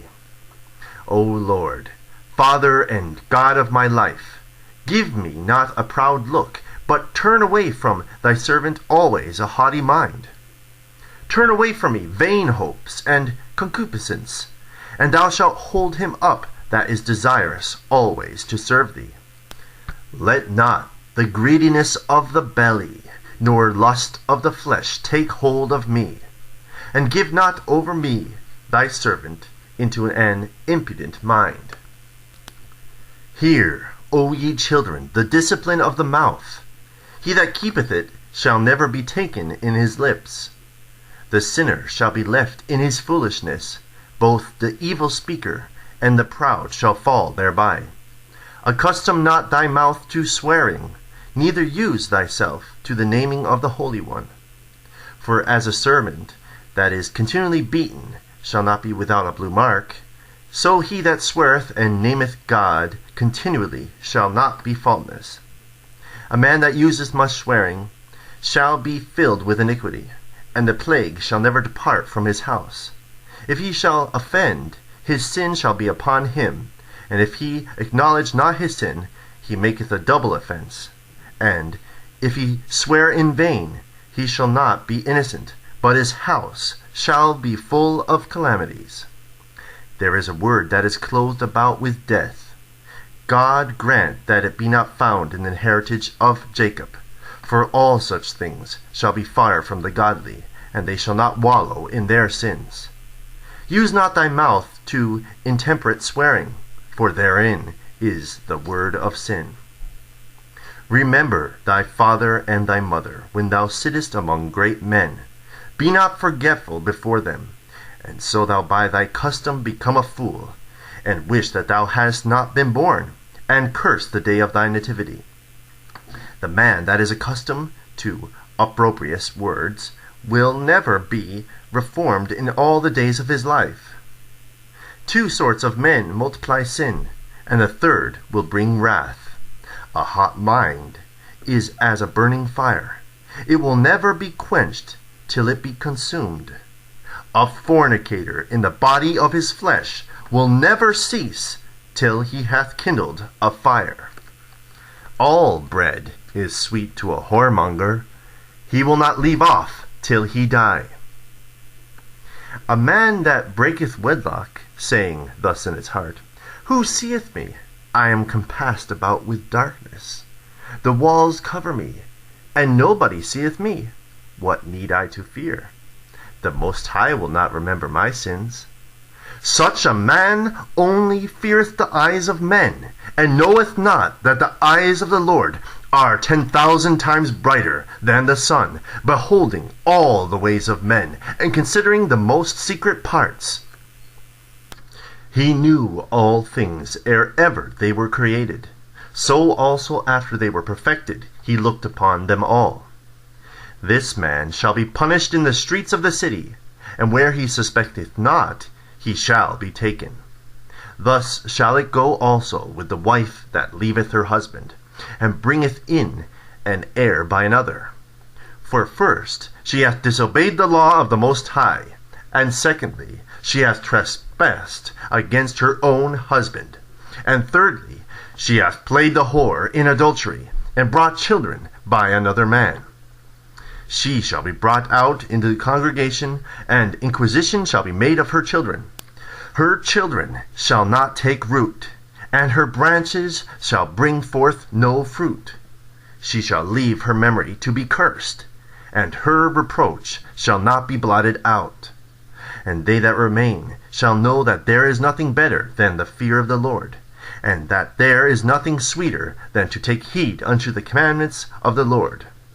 It is great glory to follow the Lord, and to be received of him is long life. Chapter 24. Wisdom shall praise herself, and shall glory in the midst of her people. In the congregation of the Most High shall she open her mouth, and triumph before his power. I came out of the mouth of the Most High, and covered the earth as a cloud. I dwelt in high places, and my throne is in a cloudy pillar. I alone compassed the circuit of heaven, and walked in the bottom of the deep, in the waves of the sea, and in all the earth, and in every people and nation I got a possession. With all these I sought rest, and in whose inheritance shall I abide? So the Creator of all things gave me a commandment, and he that made me caused my tabernacle to rest, and said, Let thy dwelling be in Jacob, and thine inheritance in Israel. He created me from the beginning before the world, and I shall never fail. In the holy tabernacle I served before him, and so was I established in Zion. Likewise, in the beloved city he gave me rest, and in Jerusalem was my power. And I took root in an honorable people, even in the portion of the Lord's inheritance. I was exalted like a cedar in Libanus, and as a cypress tree upon the mountains of Hermon. I was exalted like a palm tree in En-gadi, and as a rose plant in Jericho, as a fair olive tree in a pleasant land, and grew up as a plane tree by the water. I gave a sweet smell like cinnamon and aspalathus, And I yielded a pleasant odor, like the best myrrh, as galbanum and onyx, and as sweet storax, and as the fume of frankincense in the tabernacle. As the turpentine tree I stretched out my branches, and my branches are the branches of honor and grace. As the vine brought I forth pleasant savor, and my flowers are the fruit of honor and riches. I am the mother of fair love, and fear, and knowledge, and holy hope. I therefore, being eternal, am given to all my children which are named of him. Come unto me, all ye that be desirous of me, and fill yourselves with my fruits. For my memorial is sweeter than honey, and mine inheritance than the honeycomb. They that eat me shall yet be hungry, and they that drink me shall yet be thirsty. He that obeyeth me shall never be confounded, and they that work by me shall not do amiss. All these things are the book of the covenant of the Most High God, even the law which Moses commanded for an heritage unto the congregations of Jacob. Faint not to be strong in the Lord, that he may confirm you. Cleave unto him, for the Lord Almighty is God alone, and beside him there is no other Savior. He filleth all things with his wisdom, as Pison and as Tigris in the time of the new fruits. He maketh the understanding to abound like Euphrates, and as Jordan in the time of the harvest. He maketh the doctrine of knowledge appear as the light, and as Gihon in the time of vintage. The first man knew her not perfectly, no more shall the last find her out. For her thoughts are more than the sea, and her counsels profounder than the great deep. I also came out as a brook from the river, and as a conduit into a garden. I said, I will water my best garden, and will water abundantly my garden bed. And lo, my brook became a river, and my river became a sea. I will yet make doctrine to shine as the morning, and will send forth her light afar off. I will yet pour out doctrine as prophecy, and will leave it to all ages forever. Behold, that I have not labored for myself only, but for all them that seek wisdom. Chapter 25. In 3 things I was beautiful, and stood up beautiful both before God and men: the unity of brethren, the love of neighbors, and a man and a wife that agree together. 3 sorts of men my soul hateth, and I am greatly offended at their life: a poor man that is proud, a rich man that is a liar, and an old adulterer that doteth. If thou hast gathered nothing in thy youth, how canst thou find anything in thine age? How comely a thing is judgment for gray hairs, and for an ancient man to know counsel. Oh, how comely is the wisdom of old men, and understanding and counsel to men of honor. Much experience is the crown of old men, and the fear of God is their glory. There be 9 things which I have judged in my heart to be happy, and the 10th I will utter with my tongue: a man that hath joy of his children, and he that liveth to see the fall of his enemy. Well is him that dwelleth with a wife of understanding, and that hath not slipped with his tongue, and that hath not served a man more unworthy than himself. Well is him that hath found prudence, and he that speaketh in the ears of them that will hear. O how great is he that findeth wisdom! Yet is there none above him that feareth the Lord. But the love of the Lord passeth all things for illumination. He that holdeth it, whereto shall he be likened? The fear of the Lord is the beginning of his love, and faith is the beginning of cleaving unto him. Give me any plague but the plague of the heart, and any wickedness but the wickedness of a woman, and any affliction but the affliction from them that hate me, and any revenge but the revenge of enemies. There is no head above the head of a serpent, and there is no wrath above the wrath of an enemy. I had rather dwell with a lion and a dragon than to keep house with a wicked woman. The wickedness of a woman changeth her face, and darkeneth her countenance like sackcloth.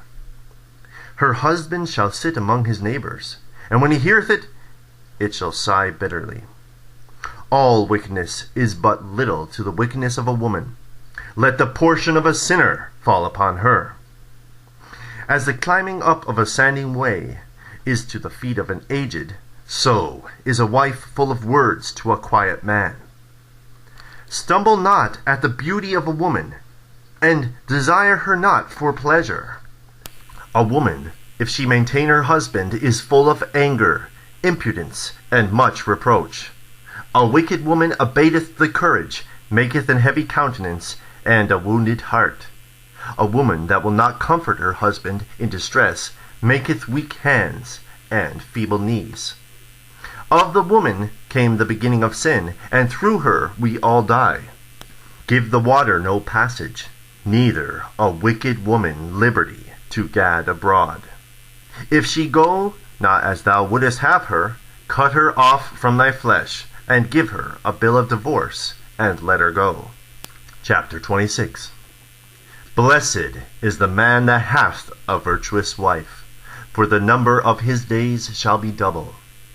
A virtuous woman rejoiceth her husband, and he shall fulfill the years of his life in peace. A good wife is a good portion, which shall be given in the portion of them that fear the Lord. Whether a man be rich or poor, if he have a good heart toward the Lord, he shall at all times rejoice with a cheerful countenance. There be 3 things that mine heart feareth, and for the 4th I was sore afraid: the slander of a city, the gathering together of an unruly multitude, and a false accusation. All these are worse than death. But a grief of heart and sorrow is a woman that is jealous over another woman, and a scourge of the tongue which communicateth with all. An evil wife is a yoke shaken to and fro. He that hath hold of her is as though he held a scorpion. A drunken woman and a gatherer abroad causeth great anger, and she will not cover her own shame. The whoredom of a woman may be known in her haughty looks and eyelids.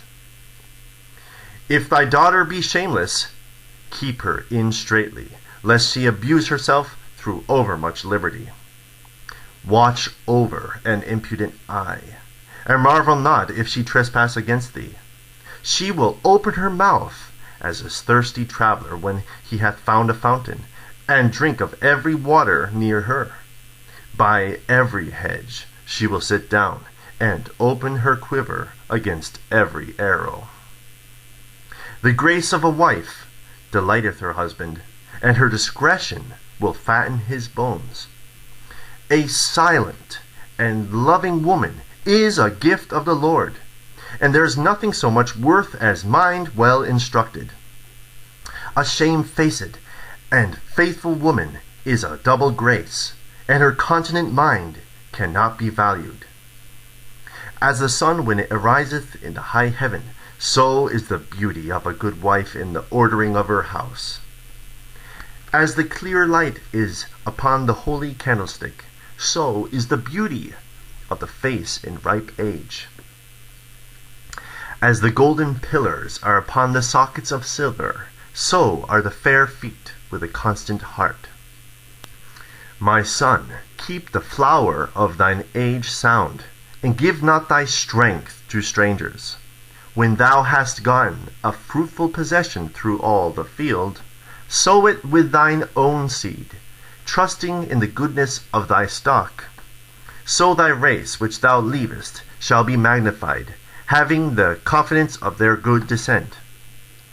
An harlot shall be accounted as spittle, but a married woman is a tower against death to her husband.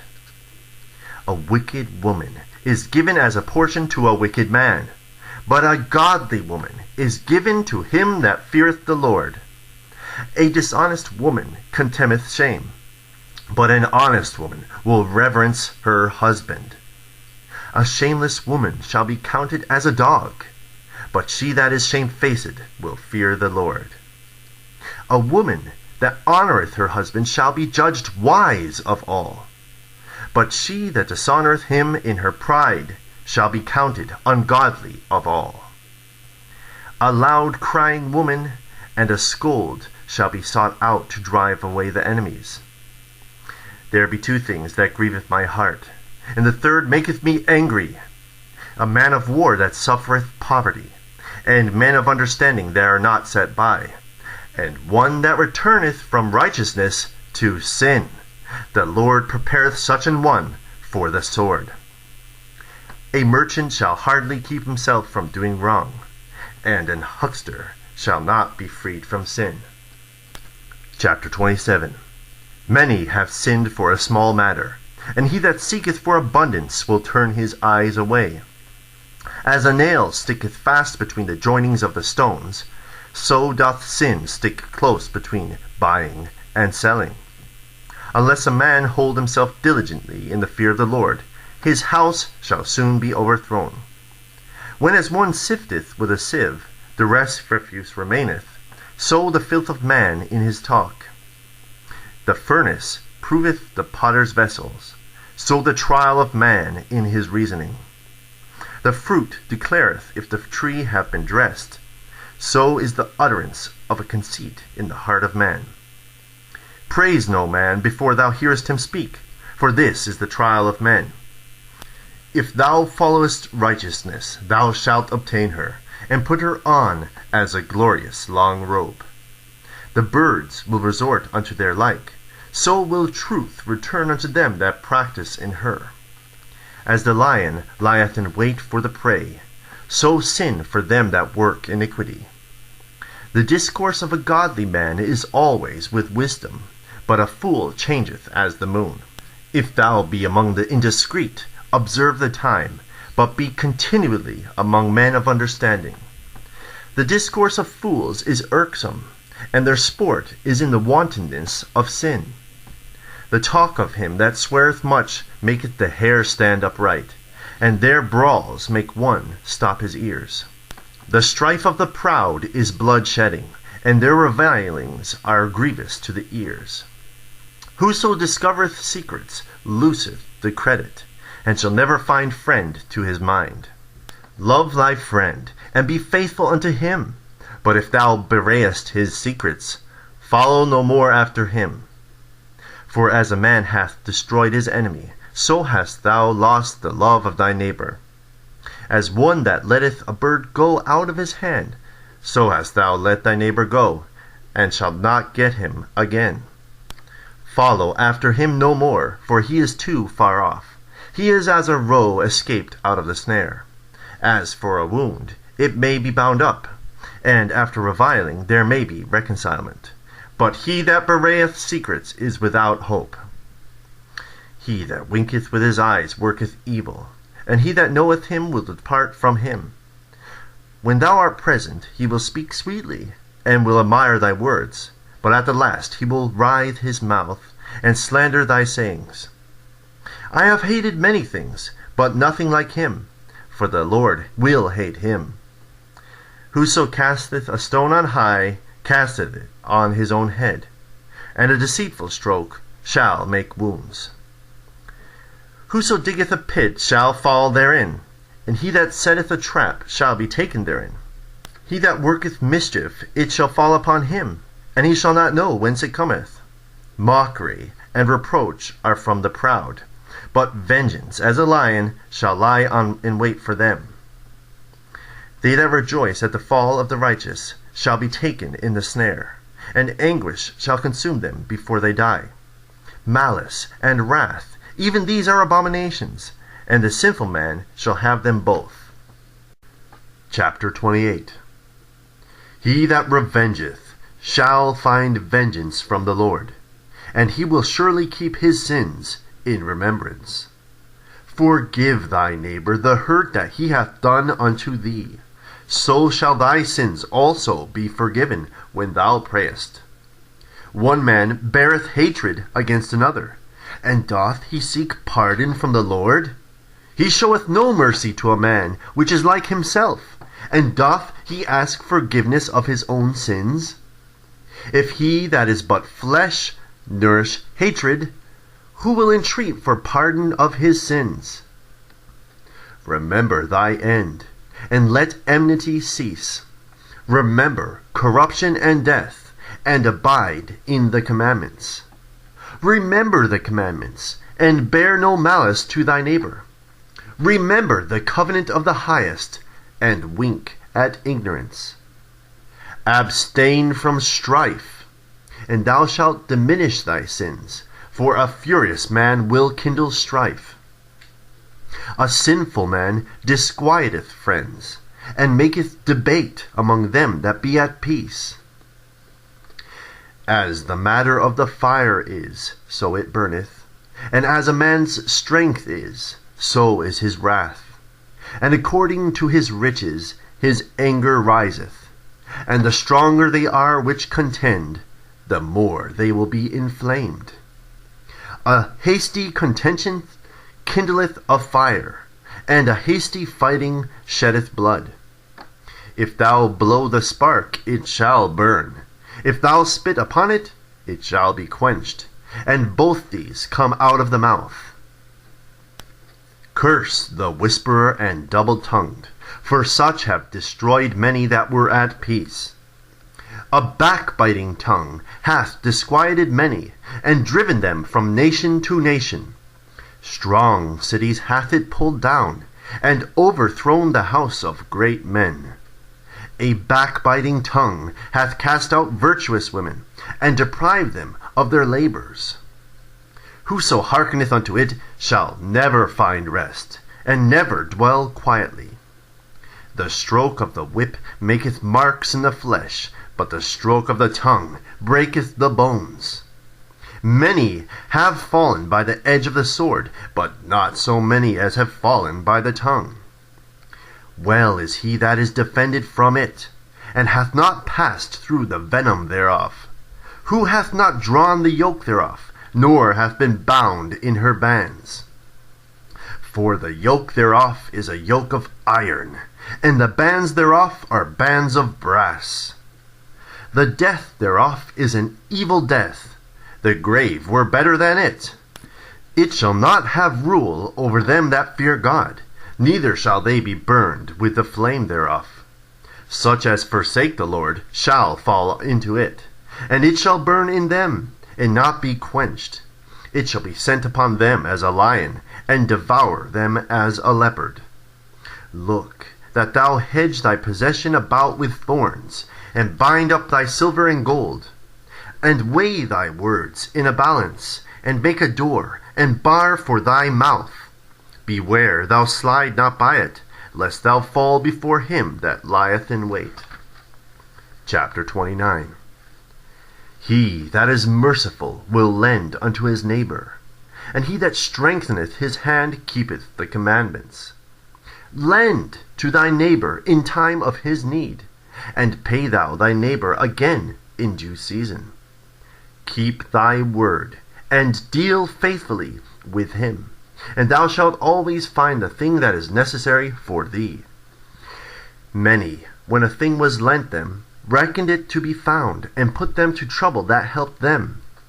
Till he hath received, he will kiss a man's hand, and for his neighbor's money he will speak submissively. But when he should repay, he will prolong the time, and return words of grief, and complain of the time. If he prevail, he shall hardly receive the half, and he will count it as if he had found it. If not, he hath deprived him of his money, and hath gotten him an enemy without cause. He payeth him with cursings and railings, and for honor he will repay him disgrace. Many therefore have refused to lend for other men's ill-dealing, fearing to be defrauded. Yet have thou patience with a man in poor estate, and delay not to show him mercy. Help the poor for the commandment's sake, and turn him not away because of his poverty. Loose thy money for thy brother and thy friend, and let it not rust under a stone to be lost. Lay up treasure according to the commandments of the Most High, and it shall bring thee more profit than gold. Shut up alms in thy storehouses, and it shall deliver thee from all affliction. It shall fight for thee against thine enemies better than a mighty shield and strong spear. An honest man is surety for his neighbor, but he that is impudent will forsake him. Forget not the friendship of thy surety, for he hath given his life for thee. A sinner will overthrow the good estate of his surety, and he that is of an unthankful mind will leave him in danger that delivered him. Suretyship hath undone many of good estate, and shaken them as a wave of the sea. Mighty men hath it driven from their houses, so that they wandered from strange nations. A wicked man, transgressing the commandments of the Lord, shall fall into suretyship, and he that undertaketh and followeth other men's business for gain shall fall into suits. Help thy neighbor according to thy power, and beware that thou thyself fall not into the same. The chief thing for life is water, and bread, and clothing, and an house to cover shame. Better is life of a poor man in a mean cottage than delicate fare in another man's house. Be it little or much, hold thee contented, that thou hear not the reproach of thy house. For it is a miserable life to go from house to house. For where thou art a stranger, thou darest not open thy mouth. Thou shalt entertain, and feast, and have no thanks. Moreover, thou shalt hear bitter words. Come, thou stranger, and furnish a table, and feed me of that thou hast ready. Give place, thou stranger, to an honorable man. My brother cometh to be lodged, and I have need of mine house. These things are grievous to a man of understanding, the upbraiding of houseroom and reproaching of the lender. Chapter 30. He that loveth his son causeth him oft to feel the rod, that he may have joy of him in the end. He that chastiseth his son shall have joy in him, and shall rejoice of him among his acquaintance. He that teacheth his son grieveth the enemy, and before his friends he shall rejoice of him. Though his father die, yet he is as though he were not dead, for he hath left one behind him that is like himself. While he lived, he saw and rejoiced in him, and when he died, he was not sorrowful. He left behind him an avenger against his enemies, and one that shall requite kindness to his friends. He that maketh too much of his son shall bind up his wounds, and his bowels will be troubled at every cry. An horse not broken becometh headstrong, and a child left to himself will be wilful. Conquer thy child, and he shall make thee afraid. Play with him, and he will bring thee heaviness. Laugh not with him, lest thou have sorrow with him, and lest thou gnash thy teeth in the end. Give him no liberty in his youth, and wink not at his follies. Bow down his neck while he is young, and beat him on the sides while he is a child, lest he wax stubborn, and be disobedient unto thee, and so bring sorrow to thine heart. Chastise thy son, and hold him to labor, lest his lewd behavior be an offense unto thee. Better is the poor, being sound and strong of constitution, than a rich man that is afflicted in his body. Health and good estate of body are above all gold, and a strong body above infinite wealth. There is no riches above a sound body, and no joy above the joy of the heart. Death is better than a bitter life or continual sickness. Delicates poured upon a mouth shut up are as messes of meat set upon a grave. What good doeth the offering unto an idol? For neither can it eat nor smell. So is he that is persecuted of the Lord. He seeth with his eyes, and groaneth, as an eunuch that embraceth a virgin, and sigheth. Give not over thy mind to heaviness, and afflict not thyself to thine own counsel. The gladness of the heart is the life of man, and the joyfulness of a man prolongeth his days. Love thine own soul, and comfort thy heart. Remove sorrow far from thee, for sorrow hath killed many, and there is no profit therein. Envy and wrath shorten the life, and carefulness bringeth age before the time. A cheerful and good heart will have a care of his meat and diet. Chapter 31. Watching for riches consumeth the flesh, and the care thereof driveth away sleep.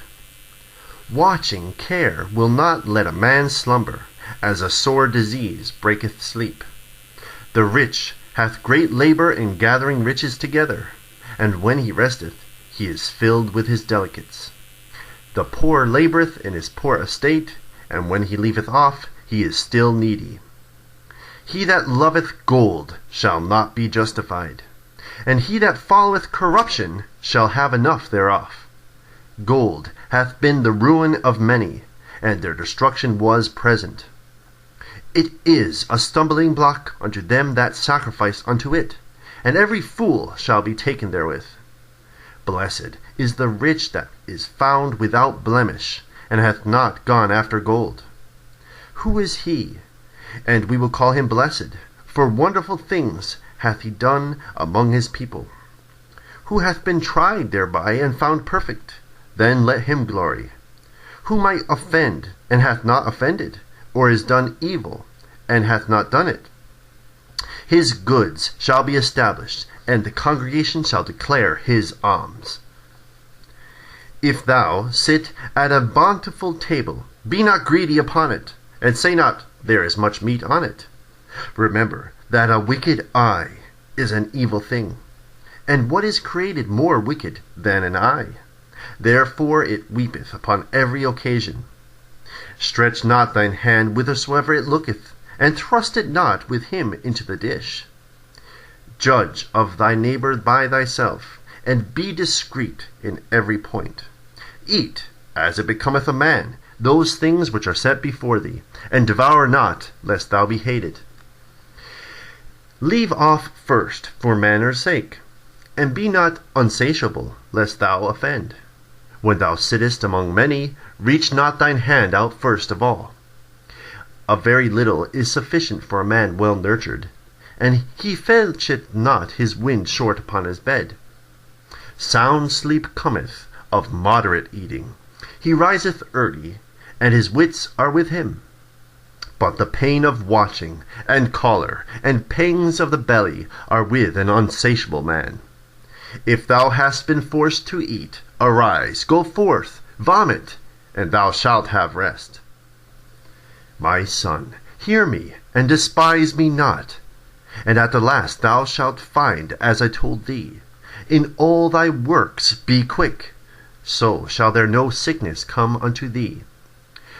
Whoso is liberal of his meat, men shall speak well of him, and the report of his good housekeeping will be believed. But against him that is in the guard of his meat, the whole city shall murmur, and the testimonies of his niggardness shall not be doubted of. Show not thy valiantness in wine, for wine hath destroyed many. The furnace proveth the edge by dipping, so doth wine the hearts of the proud by drunkenness. Wine is as good as life to a man if it be drunk moderately. What life is then to a man that is without wine? For it was made to make men glad. Wine, measurably drunk, and in season, bringeth gladness of the heart, and cheerfulness of the mind. But wine drunken with excess maketh bitterness of the mind, with brawling and quarrelling. Drunkenness increaseth the rage of a fool till he offend. It diminisheth strength, and maketh wounds. Rebuke not thy neighbor at the wine, and despise him not in his mirth. Give him no despiteful words, and press not upon him with urging him to drink. Chapter 32. If thou be made the master of a feast, lift not thyself up, but be among them as one of the rest. Take diligent care for them, and so sit down. And when thou hast done all thy office, take thy place, that thou mayest be merry with them, and receive a crown for thy well ordering of the feast. Speak, thou that art the elder, for it becometh thee, but with sound judgment, and hinder not music. Pour not out words where there is a musician, and show not forth wisdom out of time. A concert of music in a banquet of wine is as a signet of carbuncle set in gold. As a signet of an emerald set in a work of gold, so is the melody of music with pleasant wine. Speak, young man, if there be need of thee, and yet scarcely when thou art twice asked.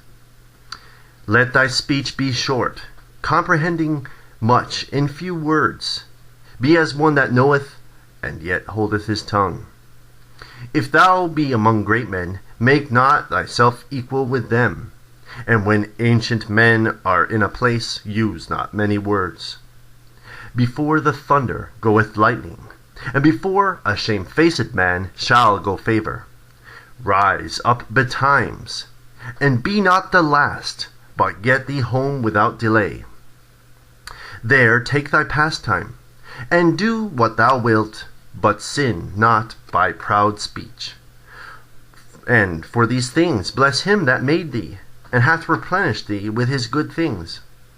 Whoso feareth the Lord will receive his discipline, and they that seek him early shall find favor.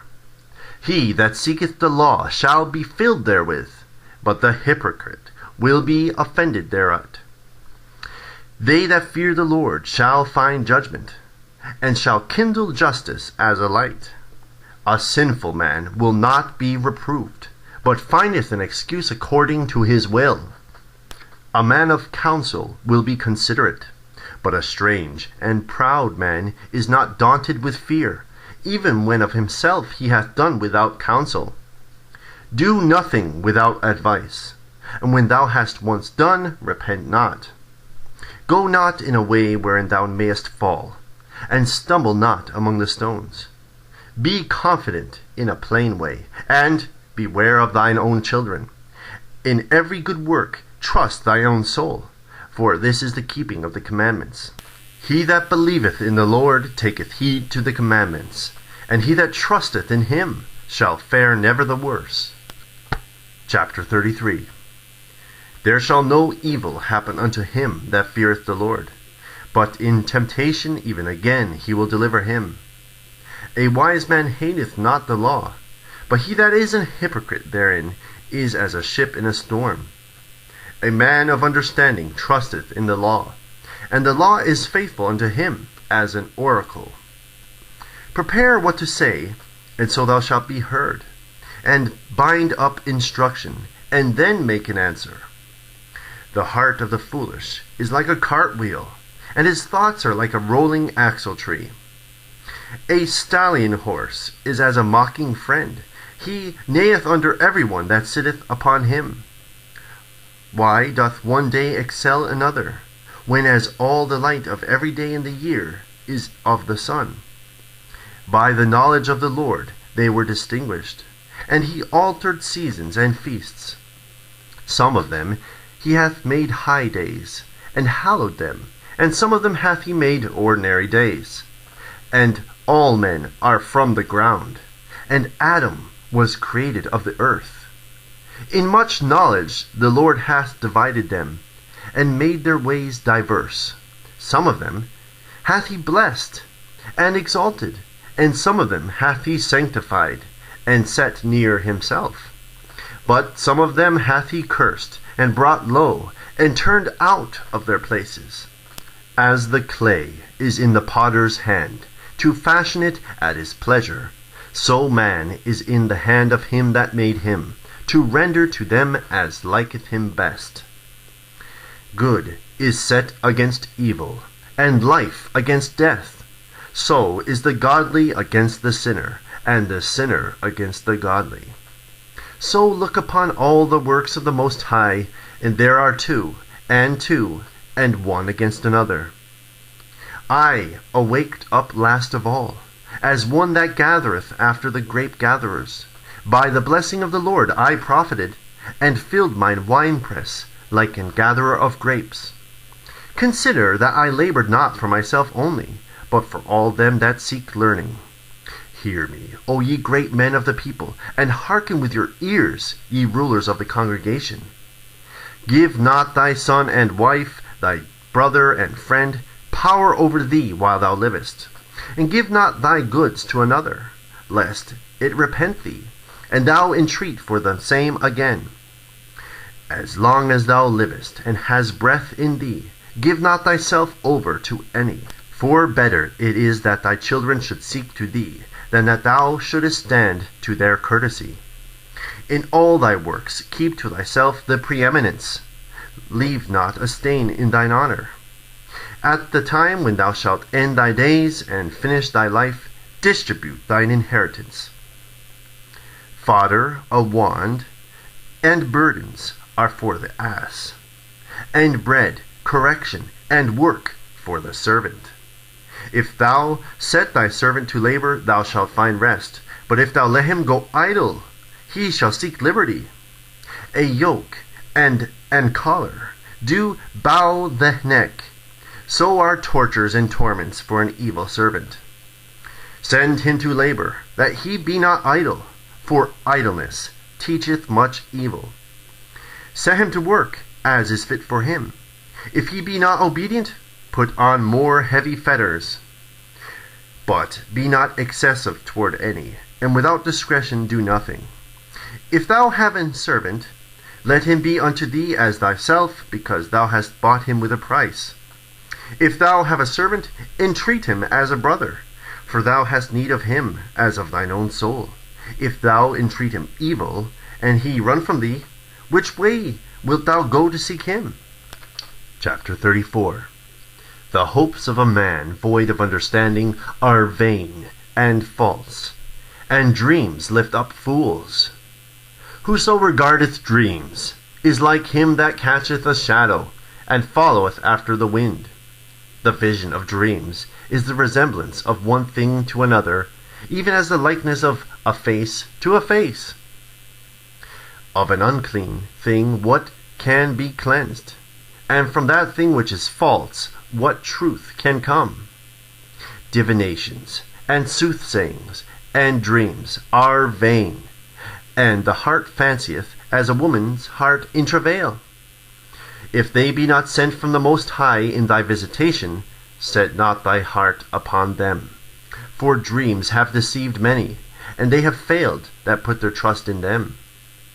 The law shall be found perfect without lies, and wisdom is perfection to a faithful mouth. A man that hath travelled knoweth many things, and he that hath much experience will declare wisdom.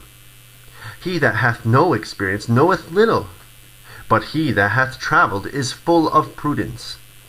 When I travelled, I saw many things, and I understand more than I can express. I was oft times in danger of death, yet I was delivered because of these things. The spirit of those that fear the Lord shall live, for their hope is in him that saveth them. Whoso feareth the Lord shall not fear nor be afraid, for he is his hope. Blessed is the soul of him that feareth the Lord. To whom doth he look? And who is his strength? For the eyes of the Lord are upon them that love him. He is their mighty protection and strong stay, a defense from the heat, and a cover from the sun at noon, a preservation from the stumbling, and an help from falling. He raiseth up the soul, and lighteneth the eyes. He giveth health, life, and blessing.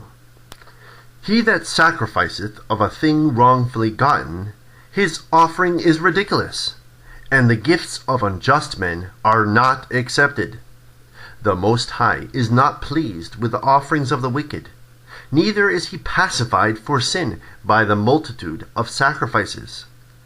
Whoso bringeth an offering of the goods of the poor doeth as one that killeth the sun before his father's eyes. The bread of the needy is their life. He that defraudeth him thereof is a man of blood. He that taketh away his neighbour's living slayeth him, and he that defraudeth the neighbour of his hire is a bloodshedder. When one buildeth, and another pulleth down, what profit have they then but labour? When one prayeth, and another curseth, whose voice will the Lord hear? He that washeth himself after the touching of a dead body, if he touch it again, what availeth his washing? So it is with a man that fasteth for his sins, and goeth again, and doeth the same. Who will hear his prayer, or what doth his humbling profit him? Chapter 35. He that keepeth the law bringeth offerings enough. He that taketh heed to the commandment offereth a peace offering. He that requiteth a good turn offereth fine flour, and he that giveth alms sacrificeth praise. To depart from wickedness is a thing pleasing to the Lord, and to forsake unrighteousness is a propitiation. Thou shalt not appear empty before the Lord, for all these things are to be done because of the commandment. The offering of the righteous maketh the altar fat, and the sweet savour thereof is before the Most High. The sacrifice of a just man is acceptable, and the memorial thereof shall never be forgotten. Give the Lord his honour with a good eye, and diminish not the first fruits of thine hands. In all thy gifts show a cheerful countenance, and dedicate thy tithes with gladness. Give unto the Most High according as he hath enriched thee, and as thou hast gotten, give with a cheerful eye. For the Lord recompenseth, and will give thee 7 times as much. Do not think to corrupt with gifts, for such he will not receive, and trust not to unrighteous sacrifices, for the Lord is judge, and with him is no respect of persons. He will not accept any person against a poor man, but will hear the prayer of the oppressed. He will not despise the supplication of the fatherless, nor the widow, when she poureth out her complaint. Do not the tears run down the widow's cheeks? And is not her cry against him that causeth them to fall? He that serveth the Lord shall be accepted with favour, and his prayer shall reach unto the clouds. The prayer of the humble pierceth the clouds, and till it come nigh he will not be comforted, and will not depart till the Most High shall behold to judge righteously, and execute judgment. For the Lord will not be slack, neither will the mighty be patient toward them, till he have smitten in sunder the loins of the unmerciful, and repaid vengeance to the heathen, till he have taken away the multitude of the proud, and broken the scepter of the unrighteous, till he have rendered to every man according to his deeds, and to the works of men according to their devices, till he have judged the cause of his people, and made them to rejoice in his mercy. Mercy is seasonable in the time of affliction, as clouds of rain in the time of drought. Chapter 36. Have mercy upon us, O Lord God of all, and behold us, and send thy fear upon all the nations that seek not after thee. Lift up thine hand against the strange nations, and let them see thy power. As thou wast sanctified in us before them, so be thou magnified among them before us. And let them know thee, as we have known thee, that there is no God but only thou, O God. Show new signs, and make other strange wonders. Glorify thy hand and thy right arm, that they may set forth thy wondrous works. Raise up indignation, and pour out wrath. Take away the adversary, and destroy the enemy. Make the time short. Remember the covenant, and let them declare thy wonderful works. Let him that escapeth be consumed by the rage of the fire, and let them perish that oppress the people. Smite in sunder the heads of the rulers of the heathen that say, There is none other but we. Gather all the tribes of Jacob together, and inherit thou them as from the beginning. O Lord, Have mercy upon the people that is called by thy name, and upon Israel, whom thou hast named thy firstborn. O be merciful unto Jerusalem, thy holy city, the place of thy rest. Fill Sion with thine unspeakable oracles, and thy people with thy glory. Give testimony unto those that thou hast possessed from the beginning, and raise up prophets that have been in thy name. Reward them that wait for thee, and let thy prophets be found faithful. O Lord, hear the prayer of thy servants, according to the blessing of Aaron over thy people, that they all which dwell upon the earth may know that thou art the Lord, the eternal God. The belly devoureth all meats, yet is one meat better than another. As the palate tasteth divers kinds of venison, so doth an heart of understanding false speeches. A froward heart causeth heaviness, but a man of experience will recompense him. A woman will receive every man, yet is one daughter better than another. The beauty of a woman cheereth the countenance, and a man loveth nothing better. If there be kindness, meekness, and comfort in her tongue, then is not her husband like other men. He that getteth a wife beginneth a possession, a help like unto himself, and a pillar of rest. Where no hedge is, there the possession is spoiled, and he that hath no wife will wander up and down mourning. Who will trust a thief well appointed, that skippeth from city to city? So who will believe a man that hath no house, and lodgeth wheresoever the night taketh him? Chapter 37. Every friend saith, I am his friend also. But there is a friend which is only a friend in name. Is it not a grief unto death, when a companion and friend is turned to an enemy? O wicked imagination, whence camest thou into cover the earth with deceit? There is a companion which rejoiceth in the prosperity of a friend, but in the time of trouble will be against him. There is a companion which helpeth his friend for the belly, and taketh up the buckler against the enemy. Forget not thy friend in thy mind, and be not unmindful of him in thy riches. Every counselor extolleth counsel, but there is some that counseleth for himself. Beware of a counselor, and know before what need he hath, for he will counsel for himself, lest he cast the lot upon thee, and say unto thee, Thy way is good, and afterward he stand on the other side to see what shall befall thee. Consult not with one that suspecteth thee, and hide thy counsel from such as envy thee.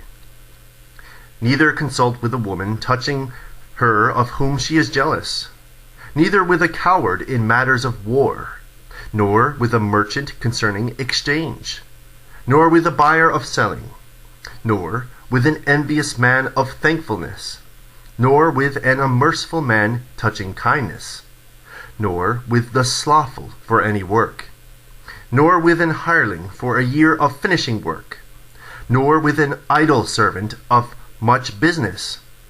Hearken not unto these in any matter of counsel, but be continually with a godly man, whom thou knowest to keep the commandments of the Lord, whose mind is according to thy mind, and will sorrow with thee if thou shalt miscarry. And let the counsel of thine own heart stand, for there is no man more faithful unto thee than it. For a man's mind is sometimes wont to tell him more than 7 watchmen that sit above in an high tower. And above all this, pray to the Most High, that he will direct thy way in truth. Let reason go before every enterprise, and counsel before every action. The countenance is a sign of changing of the heart. 4 manner of things appear, good and evil, life and death, but the tongue ruleth over them continually. There is one that is wise and teacheth many, and yet is unprofitable to himself. There is one that showeth wisdom in words, and is hated. He shall be destitute of all food. For grace is not given him from the Lord, because he is deprived of all wisdom. Another is wise to himself, and the fruits of understanding are commendable in his mouth. A wise man instructeth his people, and the fruits of his understanding will fail not. A wise man shall be filled with blessing, and all they that see him shall count him happy. The days of the life of man may be numbered, but the days of Israel are innumerable. A wise man shall inherit glory among his people, and his name shall be perpetual. My son, prove thy soul in thy life, and see what is evil for it, and give not that unto it. For all things are not profitable for all men, neither hath every soul pleasure in everything. Be not unsatiable in any dainty thing, nor too greedy upon meats, for excess of meats bringeth sickness, and surfeiting will turn into choler. But surfeiting have many perished, but he that taketh heed prolongeth his life. Chapter 38. Honor a physician with the honor due unto him for the uses which he may have of him, for the Lord hath created him. For the Most High cometh healing, and he shall receive honor of the king. The skill of the physician shall lift up his head, and in the sight of great men he shall be in admiration. The Lord hath created medicines out of the earth, and he that is wise will not abhor them. Was not the water made sweet with wood, that the virtue thereof might be known? And he hath given men skill, that he might be honored in his marvelous works. With such doth he heal men, and taketh away their pains. Of such doth the apothecary make a confection, and of his works there is no end, and from him is peace over all the earth. My son, in thy sickness be not negligent, but pray unto the Lord, and he will make thee whole. Leave off from sin, and order thine hands aright, and cleanse thine heart from all wickedness. Give a sweet savour and a memorial of fine flour, and make a fat offering as not being. Then give place to the physician, for the Lord hath created him. Let him not go from thee, for thou hast need of him. There is a time when in their hands there is good success. For they shall also pray unto the Lord, that he would prosper that which they give for ease and remedy to prolong life. He that sinneth before his Maker, let him fall into the hand of the physician.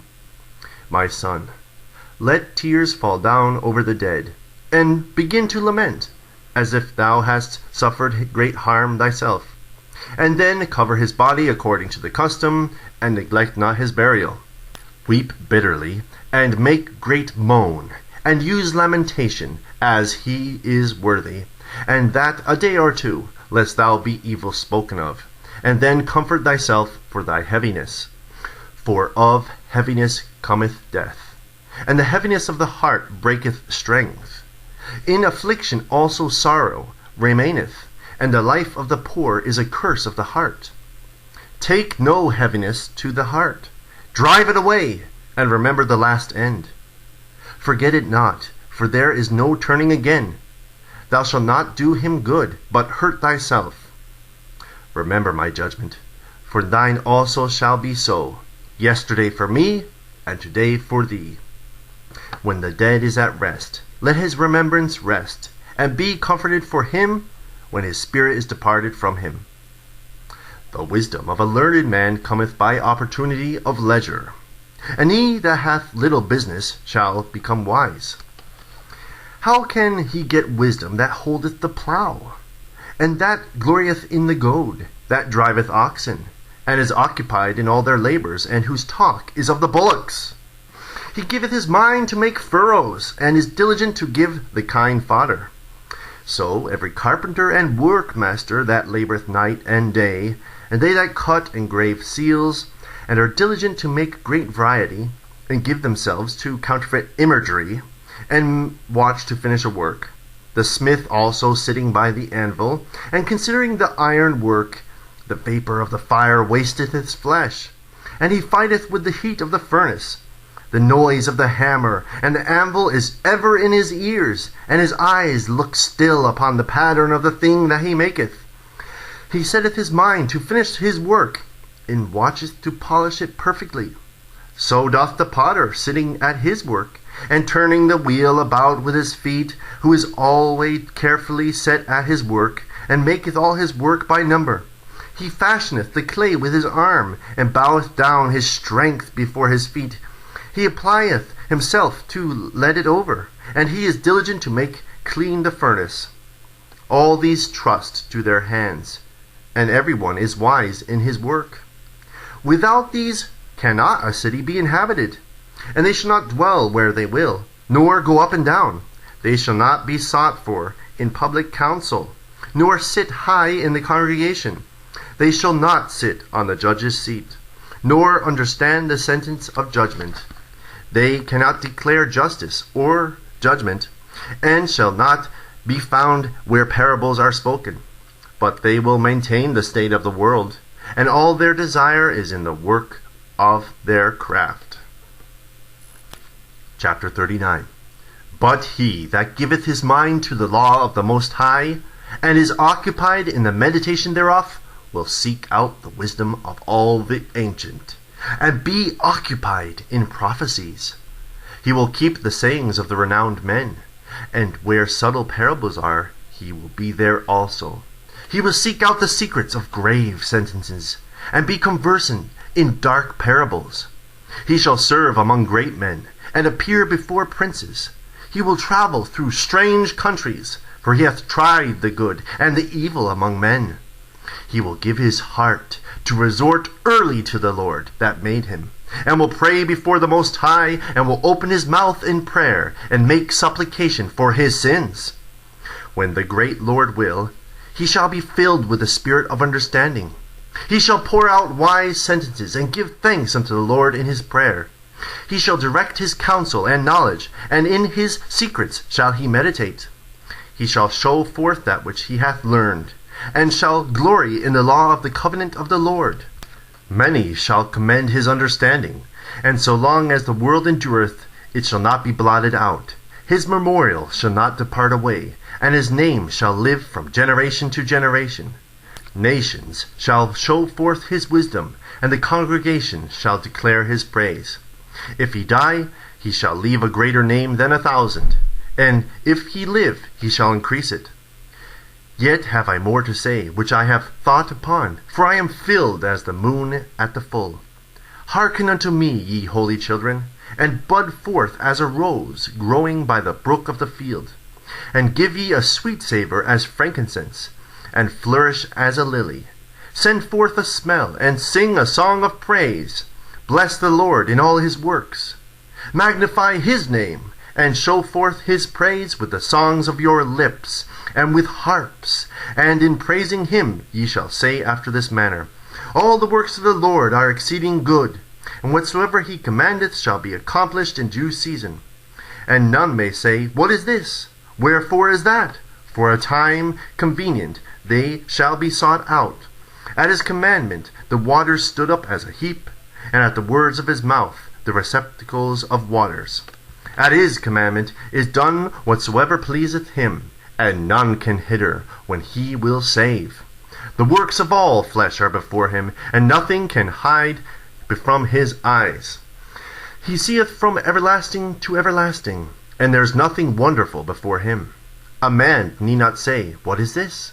Wherefore is that? For he hath made all things for their uses. His blessing covered the dry land as a river, and water it as a flood. As he hath turned the waters into saltiness, so shall the heathen inherit his wrath. As his ways are plain unto the holy, so are they stumbling blocks unto the wicked. For the good are good things created from the beginning, so evil things for sinners. The principal things for the whole use of man's life are water, fire, iron, and salt, flour of wheat, honey, milk, and the blood of the grape, and oil, and clothing. All these things are for the good to the godly. So to the sinners they are turned into evil. There be spirits that are created for vengeance, which in their fury lay on sore strokes. In the time of destruction they pour out their force, and appease the wrath of him that made them. Fire, and hail, and famine, and death, all these were created for vengeance. Teeth of the wild beasts, and scorpions, serpents, and the sword, punishing the wicked to destruction. They shall rejoice in his commandment, and shall be ready upon earth when need is. And when their time is come, they shall not transgress his word. Therefore from the beginning I was resolved, and thought upon these things, and have left them in writing.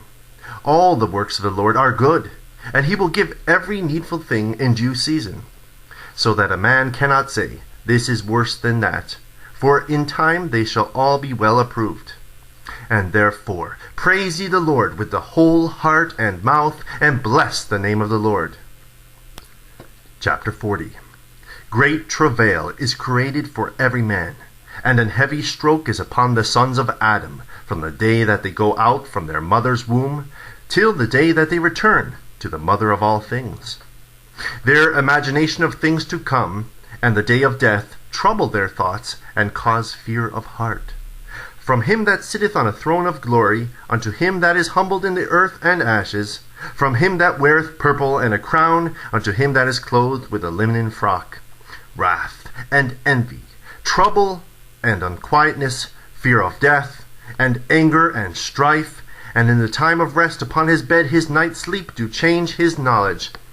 A little or nothing is his rest, and afterward he is in his sleep, as in a day of keeping watch, troubled in the vision of his heart, as if he were escaped out of a battle. When all is safe, he awaketh, and marvelleth that the fear was nothing.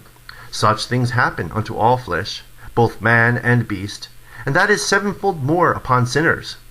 Death and bloodshed, strife and sword, calamities, famine, tribulation, and the scourge, these things are created for the wicked, and for their sakes came the flood.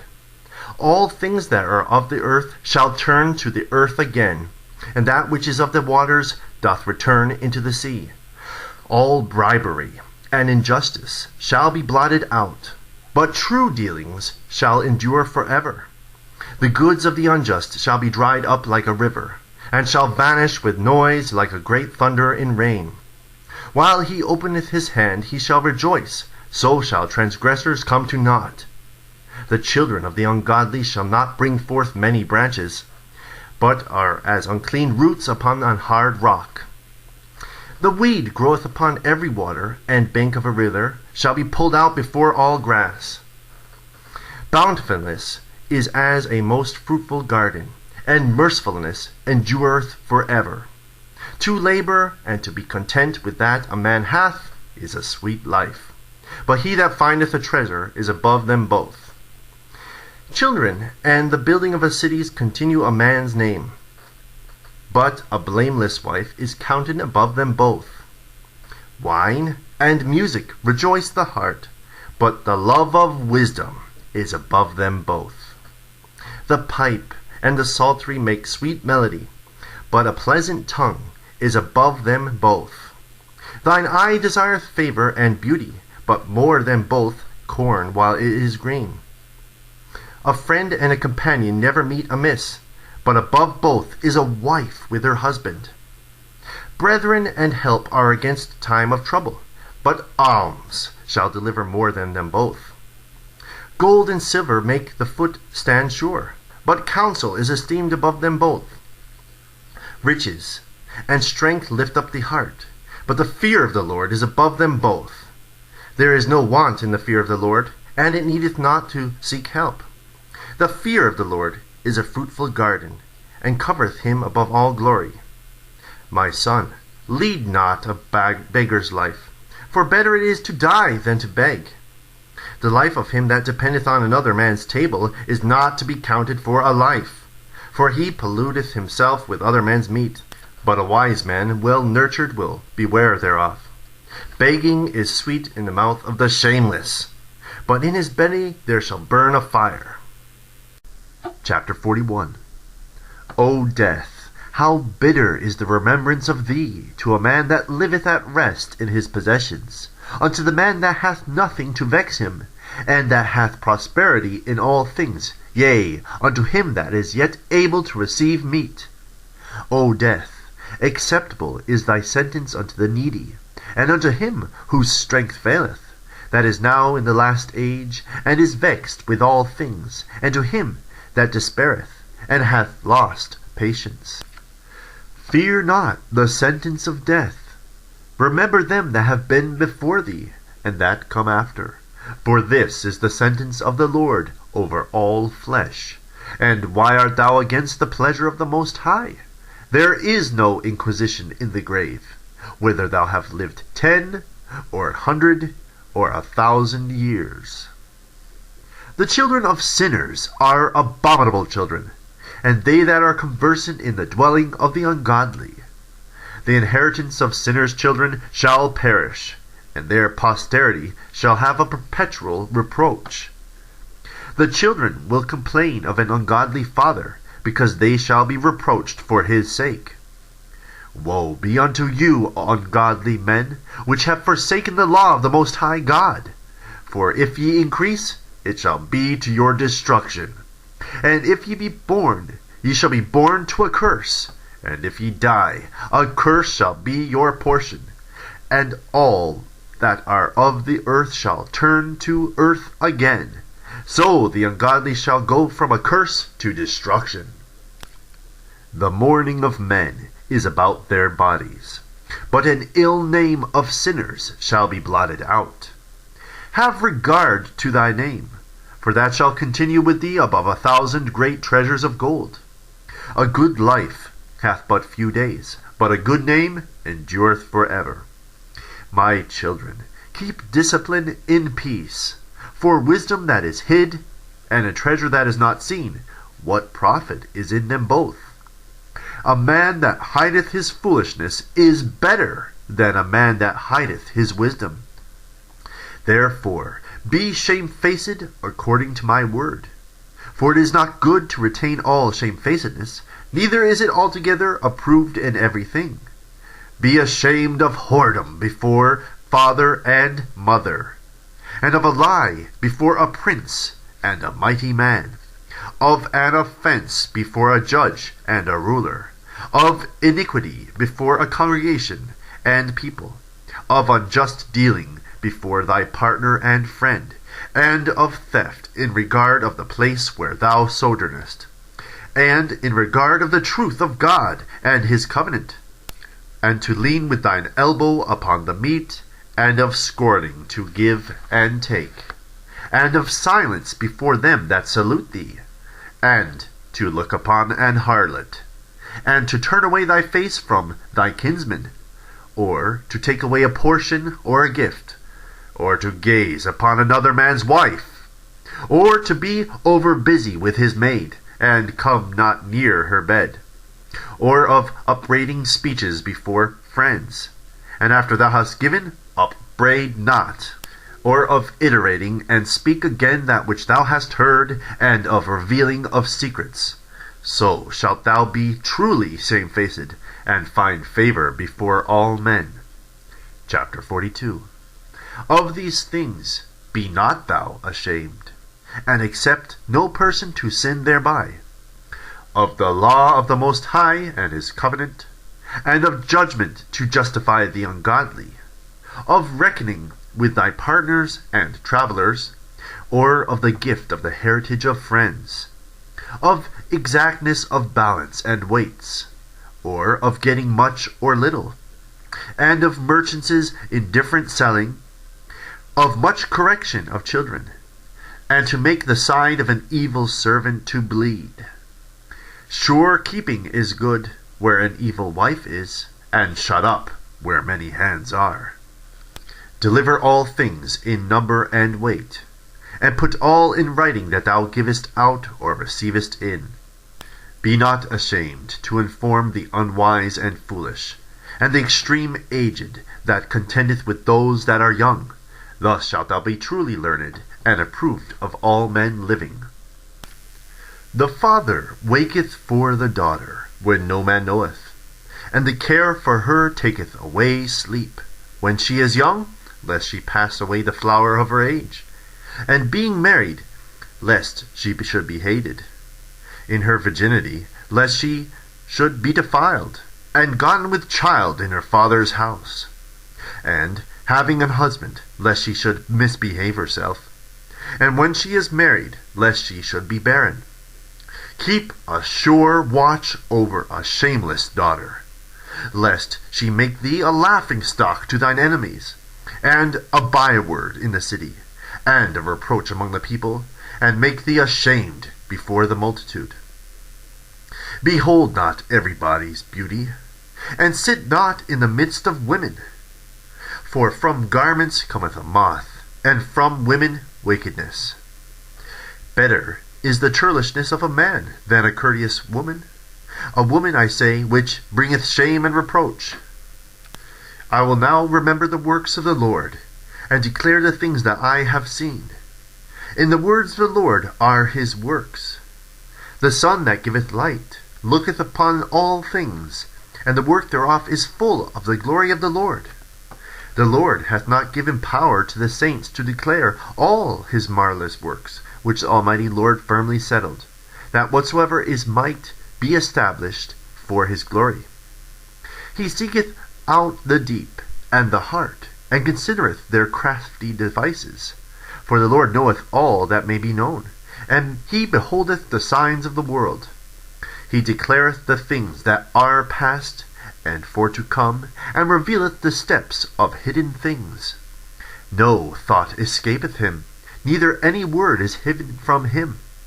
He hath garnished the excellent works of his wisdom, and he is from everlasting to everlasting.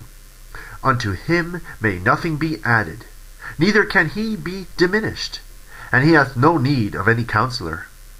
O how desirable are all his works, and that a man may see even to a spark. All these things live and remain forever for all uses, and they are all obedient. All things are double one against another, and he hath made nothing imperfect. One thing established the good of another, and who shall be filled with beholding his glory? Chapter 43. The pride of the height, the clear firmament, the beauty of heaven with his glorious show, the sun when it appeareth, declaring at his rising a marvelous instrument, the work of the Most High. At noon it parcheth the country, and who can abide the burning heat thereof? A man blowing a furnace is in works of heat, but the sun burneth the mountains 3 times more. Breathing out fiery vapors, and sending forth bright beams, it dimmeth the eyes. Great is the Lord that made it, and at his commandment it runneth hastily. He made the moon also to serve in her season, for a declaration of times, and a sign of the world.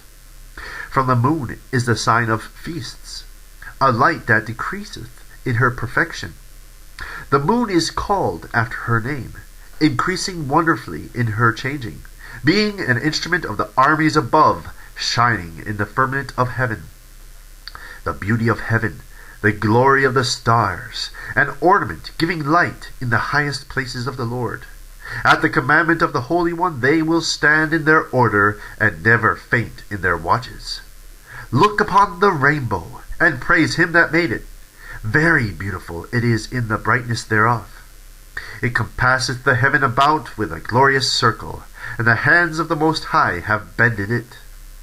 By his commandment he maketh the snow to fall apace, and sendeth swiftly the lightnings of his judgment. Through this the treasures are opened, and clouds fly forth as fowls. By his great power he maketh the clouds firm, and the hailstones are broken small. At his sight the mountains are shaken, and at his will the south wind bloweth. The noise of the thunder maketh the earth to tremble. So doth the northern storm, and the whirlwind. As birds flying he scattereth the snow, and the falling down thereof is as the lighting of grasshoppers. The eye marvelleth at the beauty of the whiteness thereof, and the heart is astonished at the raining of it. The hoarfrost also, as salt, he poureth on the earth, and being congealed it lieth on the top of sharp stakes. When the cold north wind bloweth, and the water is congealed into ice, it abideth on every gathering together of water, and clotheth the water as with a breastplate. It devoureth the mountains, and burneth the wilderness, and consumeth the grass as fire. A present remedy of all is a mist coming speedily, a dew coming after the heat refresheth. By his counsel he appeaseth the deep, and planteth islands therein. They that sail on the sea tell of the danger thereof, and when we hear it with our ears we marvel thereat. For therein be strange and wondrous works, variety of all kinds of beasts and whales created. By him the end of them hath prosperous success, and by his word all things consist. We may speak much and yet come short, wherefore in sum he is all. How shall we be able to magnify him? For he is great above all his works. The Lord is terrible, and very great, and marvelous is his power. When we glorify the Lord, exalt him as much as ye can, for even yet will he far exceed. And when we exalt him, put forth all your strength, and be not weary, for ye can never go far enough. Who hath seen him, that he might tell us? And who can magnify him as he is? There are yet hid greater things than these be, for we have seen but a few of his works. For the Lord hath made all things, and to the godly hath he given wisdom. Chapter 44. Let us now praise famous men, and our fathers that begat us. The Lord hath wrought great glory by them through his great power from the beginning. Such as did bear rule in their kingdoms, men renowned for their power, giving counsel by their understanding, and declaring prophecies. Leaders of the people by their counsels, and by their knowledge of learning meet before the people, wise and eloquent in their instructions, such as found out musical tunes and recited verses in writing. Rich men furnished with ability, living peaceably in their habitations. All these were honored in their generations, and were the glory of their times. There be of them that have left a name behind them, that their praises might be reported, and some there be which have no memorial, who are perished as though they had never been, and are become as though they had never been born, and their children after them. But these were merciful men, whose righteousness hath not been forgotten. With their seed shall continually remain a good inheritance, and their children are within the covenant. Their seed standeth fast, and their children for their sakes. Their seed shall remain forever, and their glory shall not be blotted out. Their bodies are buried in peace, but their name liveth for evermore. The people will tell of their wisdom, and the congregation will show forth their praise. Enoch pleased the Lord, and was translated, being an example of repentance to all generations. Noah was found perfect and righteous. In the time of wrath he was taken in exchange for the world. Therefore was he left as a remnant unto the earth when the flood came. An everlasting covenant was made with him, that all flesh should perish no more by the flood. Abraham was a great father of many people. In glory there was none like unto him, who kept the law of the Most High, and was in covenant with him. He established the covenant in his flesh, and when he was proved, he was found faithful. Therefore he assured him by an oath, that he would bless the nations in his seed, and that he would multiply him as the dust of the earth, and exalt his seed as the stars, and cause them to inherit from sea to sea, and from the river unto the utmost parts of the land. With Isaac did he establish likewise, for Abraham his father's sake, the blessing of all men and the covenant, and made it rest upon the head of Jacob. He acknowledged him in his blessing, and gave him an heritage, and divided his portions. Among the 12 tribes did he part them. Chapter 45. And he brought out of him a merciful man, which found favor in the sight of all flesh, even Moses, beloved of God and of men, whose memorial is blessed. He made him like to the glorious saints, and magnified him, so that his enemies stood in fear of him. By his words he caused the wonders to cease, and made him glorious in the sight of kings, and gave him a commandment for his people, and showed him part of his glory. He sanctified him in his faithfulness and meekness, and chose him out of all men. He made him to hear his voice, and brought him into the dark cloud, and gave him commandments before his face, even the law of life and knowledge, that he might teach Jacob his covenants, and Israel his judgments. He exalted Aaron, an holy man like unto him, even his brother of the tribe of Levi. An everlasting covenant he made with him, and gave him the priesthood among the people. He beautified him with comely ornaments, and clothed him with a robe of glory. He put upon him perfect glory, and strengthened him with rich garments, with breeches, with a long robe, and the ephod. And he compassed him with pomegranates, and with many golden bells round about, that as he went there might be a sound, and a noise made that might be heard in the temple, for a memorial to the children of his people, with an holy garment, with gold, and blue silk, and purple, the work of the embroiderer, and a breastplate of judgment, and with Urim and Thummim, with twisted scarlet, the work of the cunning workman, with precious stones graven like seals, and set in gold, the work of the jeweler, with a writing engraved for a memorial, after the number of the tribes of Israel. He set a crown of gold upon the mitre, wherein was engraved holiness, an ornament of honor, a costly work, the desire of the eyes, goodly and beautiful.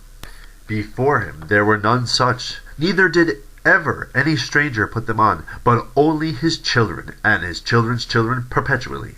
Their sacrifices shall be wholly consumed every day twice continually. Moses consecrated him, and anointed him with holy oil. This was appointed unto him by an everlasting covenant, and to his seed so long as the heathens should remain, that they should minister unto him, and execute the office of the priesthood, and bless the people in his name. He chose him out of all men living to offer sacrifices to the Lord, incense, and a sweet savour for a memorial, to make reconciliation for his people. He gave unto him his commandments, and authority in the statutes of judgments, that he should teach Jacob the testimonies, and inform Israel in his laws. Strangers conspired together against him, and maligned him in the wilderness, even the men that were of Dathan's and Abiram's side, and the congregation of Korah with fury and wrath. This the Lord saw, and it displeased him, and in his wrathful indignation they were consumed. He did wonders upon them, to consume them with the fiery flame. But he made Aaron more honorable, and gave him an heritage, and divided unto him the firstfruits of the increase. Especially he prepared bread in abundance, for they eat of the sacrifices of the Lord, which he gave unto him and his seed. Howbeit in the land of the people he had no inheritance, neither had he any portion among the people, for the Lord himself is his portion and inheritance. The third in glory is Phinehas the son of Eleazar, because he had zeal in the fear of the Lord, and stood up with good courage of heart when the people were turned back, and made reconciliation for Israel. Therefore was there a covenant peace made with him, that he should be chief of the sanctuary and of his people, and that he and his posterity should have the dignity of the priesthood forever, according to the covenant made with David son of Jesse of the tribe of Judah, that the inheritance of the king should be to his posterity alone, so the inheritance of Aaron should be unto his seed. God give you wisdom in your heart to judge his people in righteousness, that their good things be not abolished, and that their glory may endure forever. Chapter 46. Jesus the son of Nabba was valiant in the wars, and was the successor of Moses in prophecies, who according to his name was made great for the saving of the elect of God, and taking vengeance of the enemies that rose up against them, that he might set Israel in their inheritance. How great glory gat he, when he did lift up his hands, and stretched out his sword against the cities! Who before him so stood to it? For the Lord himself brought his enemies unto him. Did not the sun go back by his means? And was not one day as long as two? He called upon the Lord Most High, when the enemies pressed upon him on every side, and the great Lord heard him. And with hailstones of mighty power he made the battle to fall violently upon the nations. And in the descent of Beth-horon he destroyed them that resisted, that the nations might know all their strength, because he fought in the sight of the Lord, and he followed the mighty one. In the time of Moses also he did a work of mercy, he and Caleb the son of Jephunneh, in that they withstood the congregation, and withheld the people from sin, and appeased the wicked murmuring. And of 600,000 people on foot, they too were preserved to bring them into the inheritance, even unto the land that floweth with milk and honey. The Lord gave strength also unto Caleb, which remained with him unto his old age, so that he entered upon the high places of the land, and his seed obtained it for inheritance, that all the children of Israel might see that it is good to follow the Lord. And concerning the judges, every one by name, whose heart went not a whoring, nor departed from the Lord, let their memory be blessed.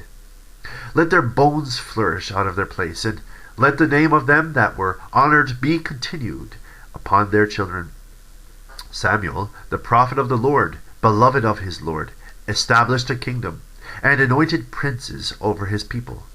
By the law of the Lord he judged the congregation, and the Lord had respect unto Jacob. By his faithfulness he was found a true prophet, and by his word he was known to be faithful in vision. He called upon the mighty Lord when his enemies pressed upon him on every side, when he offered the sucking lamb. And the Lord thundered from heaven, and with a great noise made his voice to be heard, and he destroyed the rulers of the Tyrians, and of all the priests of the Philistines. And before his long sleep he made protestations in the sight of the Lord and his anointed. I have not taken any man's good, so much as a shoe. And no man did accuse him. And after his death he prophesied, and showed the king his end, and lifted up his voice from the earth in prophecy, to blot out the wickedness of the people. Chapter 47. And after him rose up Nathan to prophesy in the time of David. As is the fat taken away from the peace offering, so was David chosen out of the children of Israel. He played with lions as with kids, and with bears as with lambs. Slew he not a giant when he was yet but young?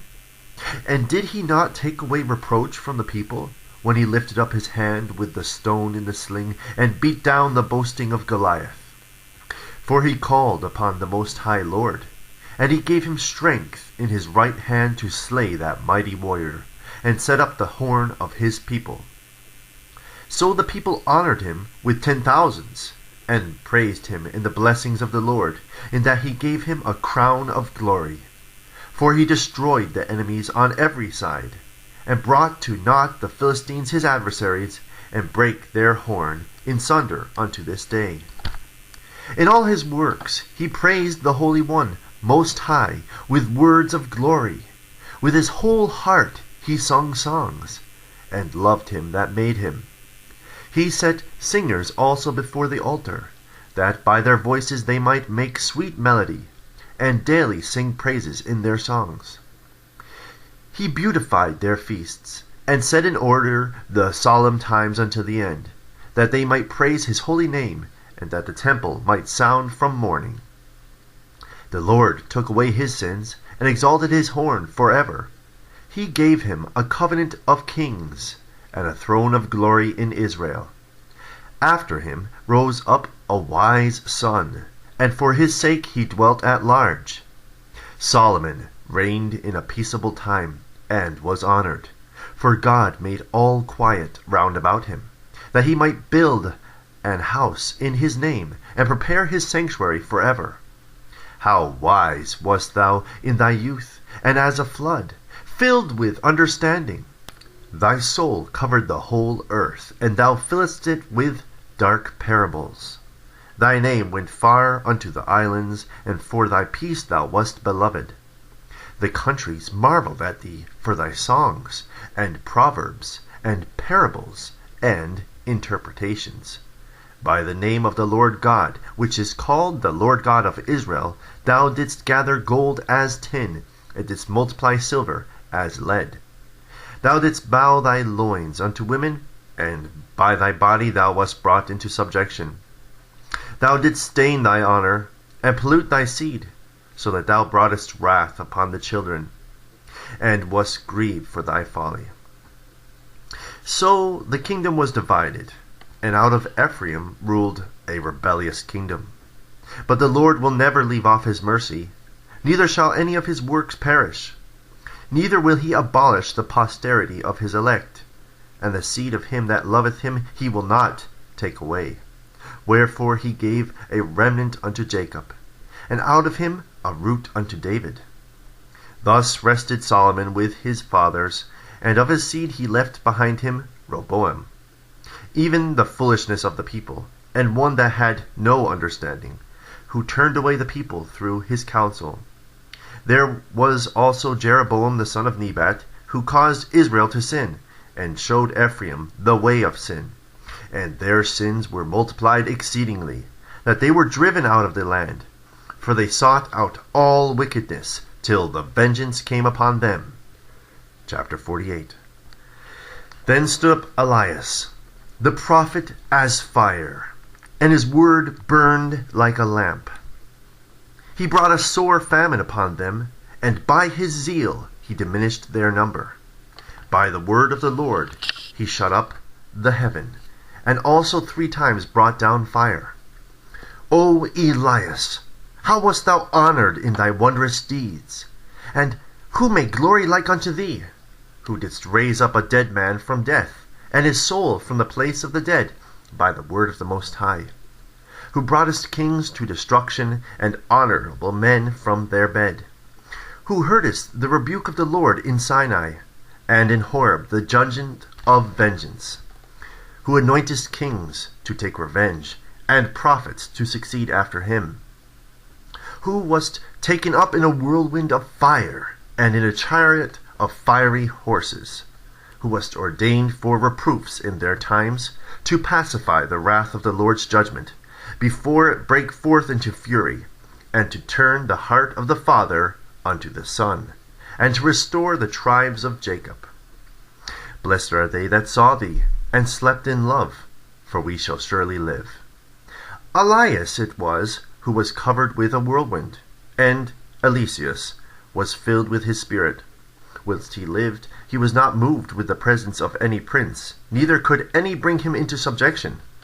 No word could overcome him, and after his death his body prophesied. He did wonders in his life, and at his death were his works marvelous. For all this the people repented not, neither departed they from their sins, till they were spoiled and carried out of their land, and were scattered through all the earth. Yet there remained a small people, and a ruler in the house of David, of whom some did that which was pleasing to God, and some multiplied sins. Ezekias fortified his city, and brought in water into the midst thereof. He digged the hard rock with iron, and made wells for waters. In his time Sennacherib came up, and sent Rabshakeh, and lifted up his hand against Sion, and boasted proudly. Then trembled their hearts and hands, and they were in pain as women in travail.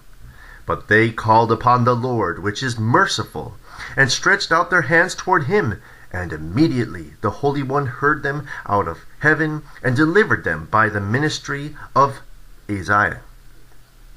He smote the host of the Assyrians, and his angel destroyed them. For Ezekias had done the thing that pleased the Lord, and was strong in the ways of David his father, as Isaiah the prophet, who was great and faithful in his vision, had commanded him. In his time the sun went backward, and he lengthened the king's life. He saw by an excellent spirit what should come to pass at the last, and he comforted them that mourned in Sion. He showed what should come to pass forever, and secret things, or ever they came. Chapter 49. The remembrance of Josias is like the composition of the perfume that is made by the art of the apothecary. It is sweet as honey in all mouths, and as music at a banquet of wine. He behaved himself uprightly in the conversion of the people, and took away the abominations of iniquity. He directed his heart unto the Lord, and in the time of the ungodly he established the worship of God. All except David and Ezekias and Josias were defective, for they forsook the law of the Most High. Even the kings of Judah failed. Therefore he gave their power unto others, and their glory to a strange nation. They burnt the chosen city of the sanctuary, and made the streets desolate, according to the prophecy of Jeremiah. For they entreated him evil, who nevertheless was a prophet, sanctified in his mother's womb, that he might root out, and afflict, and destroy, and that he might build up also, and plant. It was Ezekiel who saw the glorious vision, which was showed him upon the chariot of the cherubims. For he made mention of the enemies under the figure of the rain, and directed them that went right. And of the 12 prophets let the memorial be blessed, and let their bones flourish again out of their place, for they comforted Jacob, and delivered them by assured hope. How shall we magnify Zerubbabel? Even he was a signet on the right hand. So was Jesus the son of Josedech, who in their time builded the house, and set up an holy temple to the Lord, which was prepared for everlasting glory. And among the elect was Nehemiah, whose renown is great, who raised up for us the walls that were fallen, and set up the gates and the bars, and raised up our ruins again. But upon the earth was no man created like Enoch, for he was taken from the earth. Neither was there a man born like unto Joseph, a governor of his brethren, a stay of the people, whose bones were regarded of the Lord. Sem and Seth were in great honor among men, and so was Adam, above everything in the creation. Chapter 50.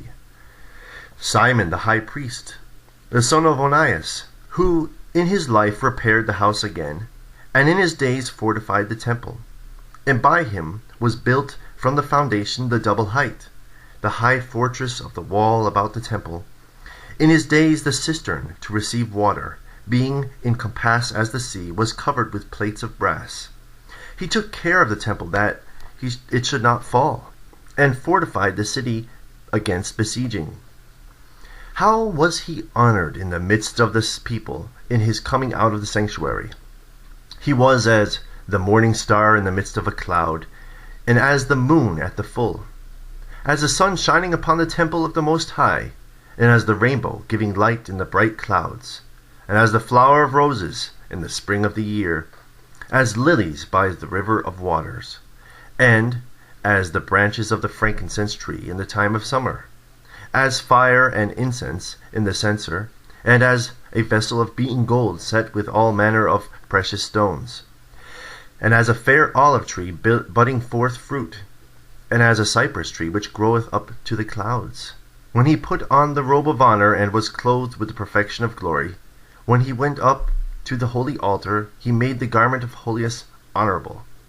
When he took the portions out of the priest's hand, he himself stood by the hearth of the altar, compassed with the brethren round about, as a young cedar in Libanus, and as palm trees compassed they him round about. So were all the sons of Aaron in their glory, and the oblations of the Lord in their hands before all the congregation of Israel. And finishing the service at the altar, that he might adorn the offering of the Most High Almighty, he stretched out his hand to the cup, and poured of the blood of the grape. He poured out at the foot of the altar a sweet-smelling savour unto the Most High King of all. Then shouted the sons of Aaron, and sounded the silver trumpets, and made a great noise to be heard for a remembrance before the Most High. Then all the people together hasted, and fell down to the earth upon their faces, to worship their Lord God Almighty, the Most High. The singers also sang praises with their voices. With great variety of sounds was there made sweet melody. And the people besought the Lord, the Most High, by prayer before him that is merciful, till the solemnity of the Lord was ended, and they had finished his service. Then he went down and lifted up his hands over the whole congregation of the children of Israel, to give the blessing of the Lord with his lips, and to rejoice in his name. And they bowed themselves down to worship the second time, that they might receive a blessing from the Most High. Now therefore bless ye the God of all, which only doeth wondrous things everywhere, which exalteth our days from the womb, and dealeth with us according to his mercy. He grant us joyfulness of heart, and that peace may be in our days in Israel forever, that he would confirm his mercy with us, and deliver us at his time. There be two manner of nations which my heart abhorreth, and the third is no nation. They that sit upon the mountain of Samaria, and they that dwell among the Philistines, and that foolish people that dwell in Sichem. Jesus, the son of Sirach of Jerusalem, hath written in this book the instruction of understanding and knowledge, who out of his heart poureth forth wisdom. Blessed is he that shall be exercised in these things, and he that layeth them up in his heart shall become wise. For if he do them, he shall be strong in all things, for the light of the Lord leadeth him, who giveth wisdom to the godly. Blessed be the Lord forever. Amen. Amen. Chapter 51. I will thank thee, O Lord and King, and praise thee, O God my Saviour. I do give praise unto thy name, for thou art my defender and helper, and hast preserved my body from destruction, and from the snare of the slanderous tongue, and from the lips that forge lies, and hast been mine helper against mine adversaries, and hast delivered me, according to the multitude of thy mercies and greatness of thy name, from the teeth of them that were ready to devour me, and out of the hands of such as sought after my life, and from the manifold afflictions which I had, from the choking of fire on every side, and from the midst of the fire which I kindled not, from the depth of the belly of hell, from an unclean tongue, and from lying words. By an accusation to the king from an unrighteous tongue my soul drew near even unto death. My life was near to the hell beneath. They compassed me on every side, and there was no man to help me. I looked for the succor of men, but there was none. Then thought I upon thy mercy, O Lord, and upon thy acts of old, how thou deliverest such as wait for thee, and savest them out of the hands of the enemies. Then lifted I up my supplication from the earth, and prayed for deliverance from death. I called upon the Lord, the Father of my Lord, that he would not leave me in the days of my trouble, and in the time of the proud, when there was no help. I will praise thy name continually, and will sing praise with thanksgiving, and so my prayer was heard. For thou savest me from destruction, and deliverest me from the evil time. Therefore will I give thanks and praise thee, and bless thy name, O Lord. When I was yet young, or ever I went abroad, I desired wisdom openly in my prayer. I prayed for her before the temple, and will seek her out even to the end. Even from the flower till the grape was ripe hath my heart delighted in her. My foot went the right way. From my youth up sought I after her. I bowed down my ear a little, and received her, and gat much learning. I profited therein. Therefore will I ascribe the glory unto him that giveth me wisdom. For I purpose to do after her, and earnestly I followed that which is good. So shall I not be confounded. My soul hath wrestled with her, and in my doings I was exact. I stretched forth my hands to heaven above, and bewailed my ignorances of her. I directed my soul unto her, and I found her in pureness. I have had my heart joined with her from the beginning, therefore shall I not be forsaken. My heart was troubled in seeking her, therefore have I gotten a good possession. The Lord hath given me a tongue for my reward, and I will praise him therewith. Draw near unto me, ye unlearned, and dwell in the house of learning. Wherefore are ye slow? And what say ye of these things, seeing your souls are very thirsty? I opened my mouth and said, Buy her for yourselves without money. Put your neck under the yoke, and let your soul receive instruction. She is hard at hand to find. Behold with your eyes how that I have had but little labor, and have gotten unto me much rest. Get learning with a great sum of money, and get much gold by her. Let your soul rejoice in his mercy, and be not ashamed of his praise. Work your work betimes, and in his time he will give you your reward.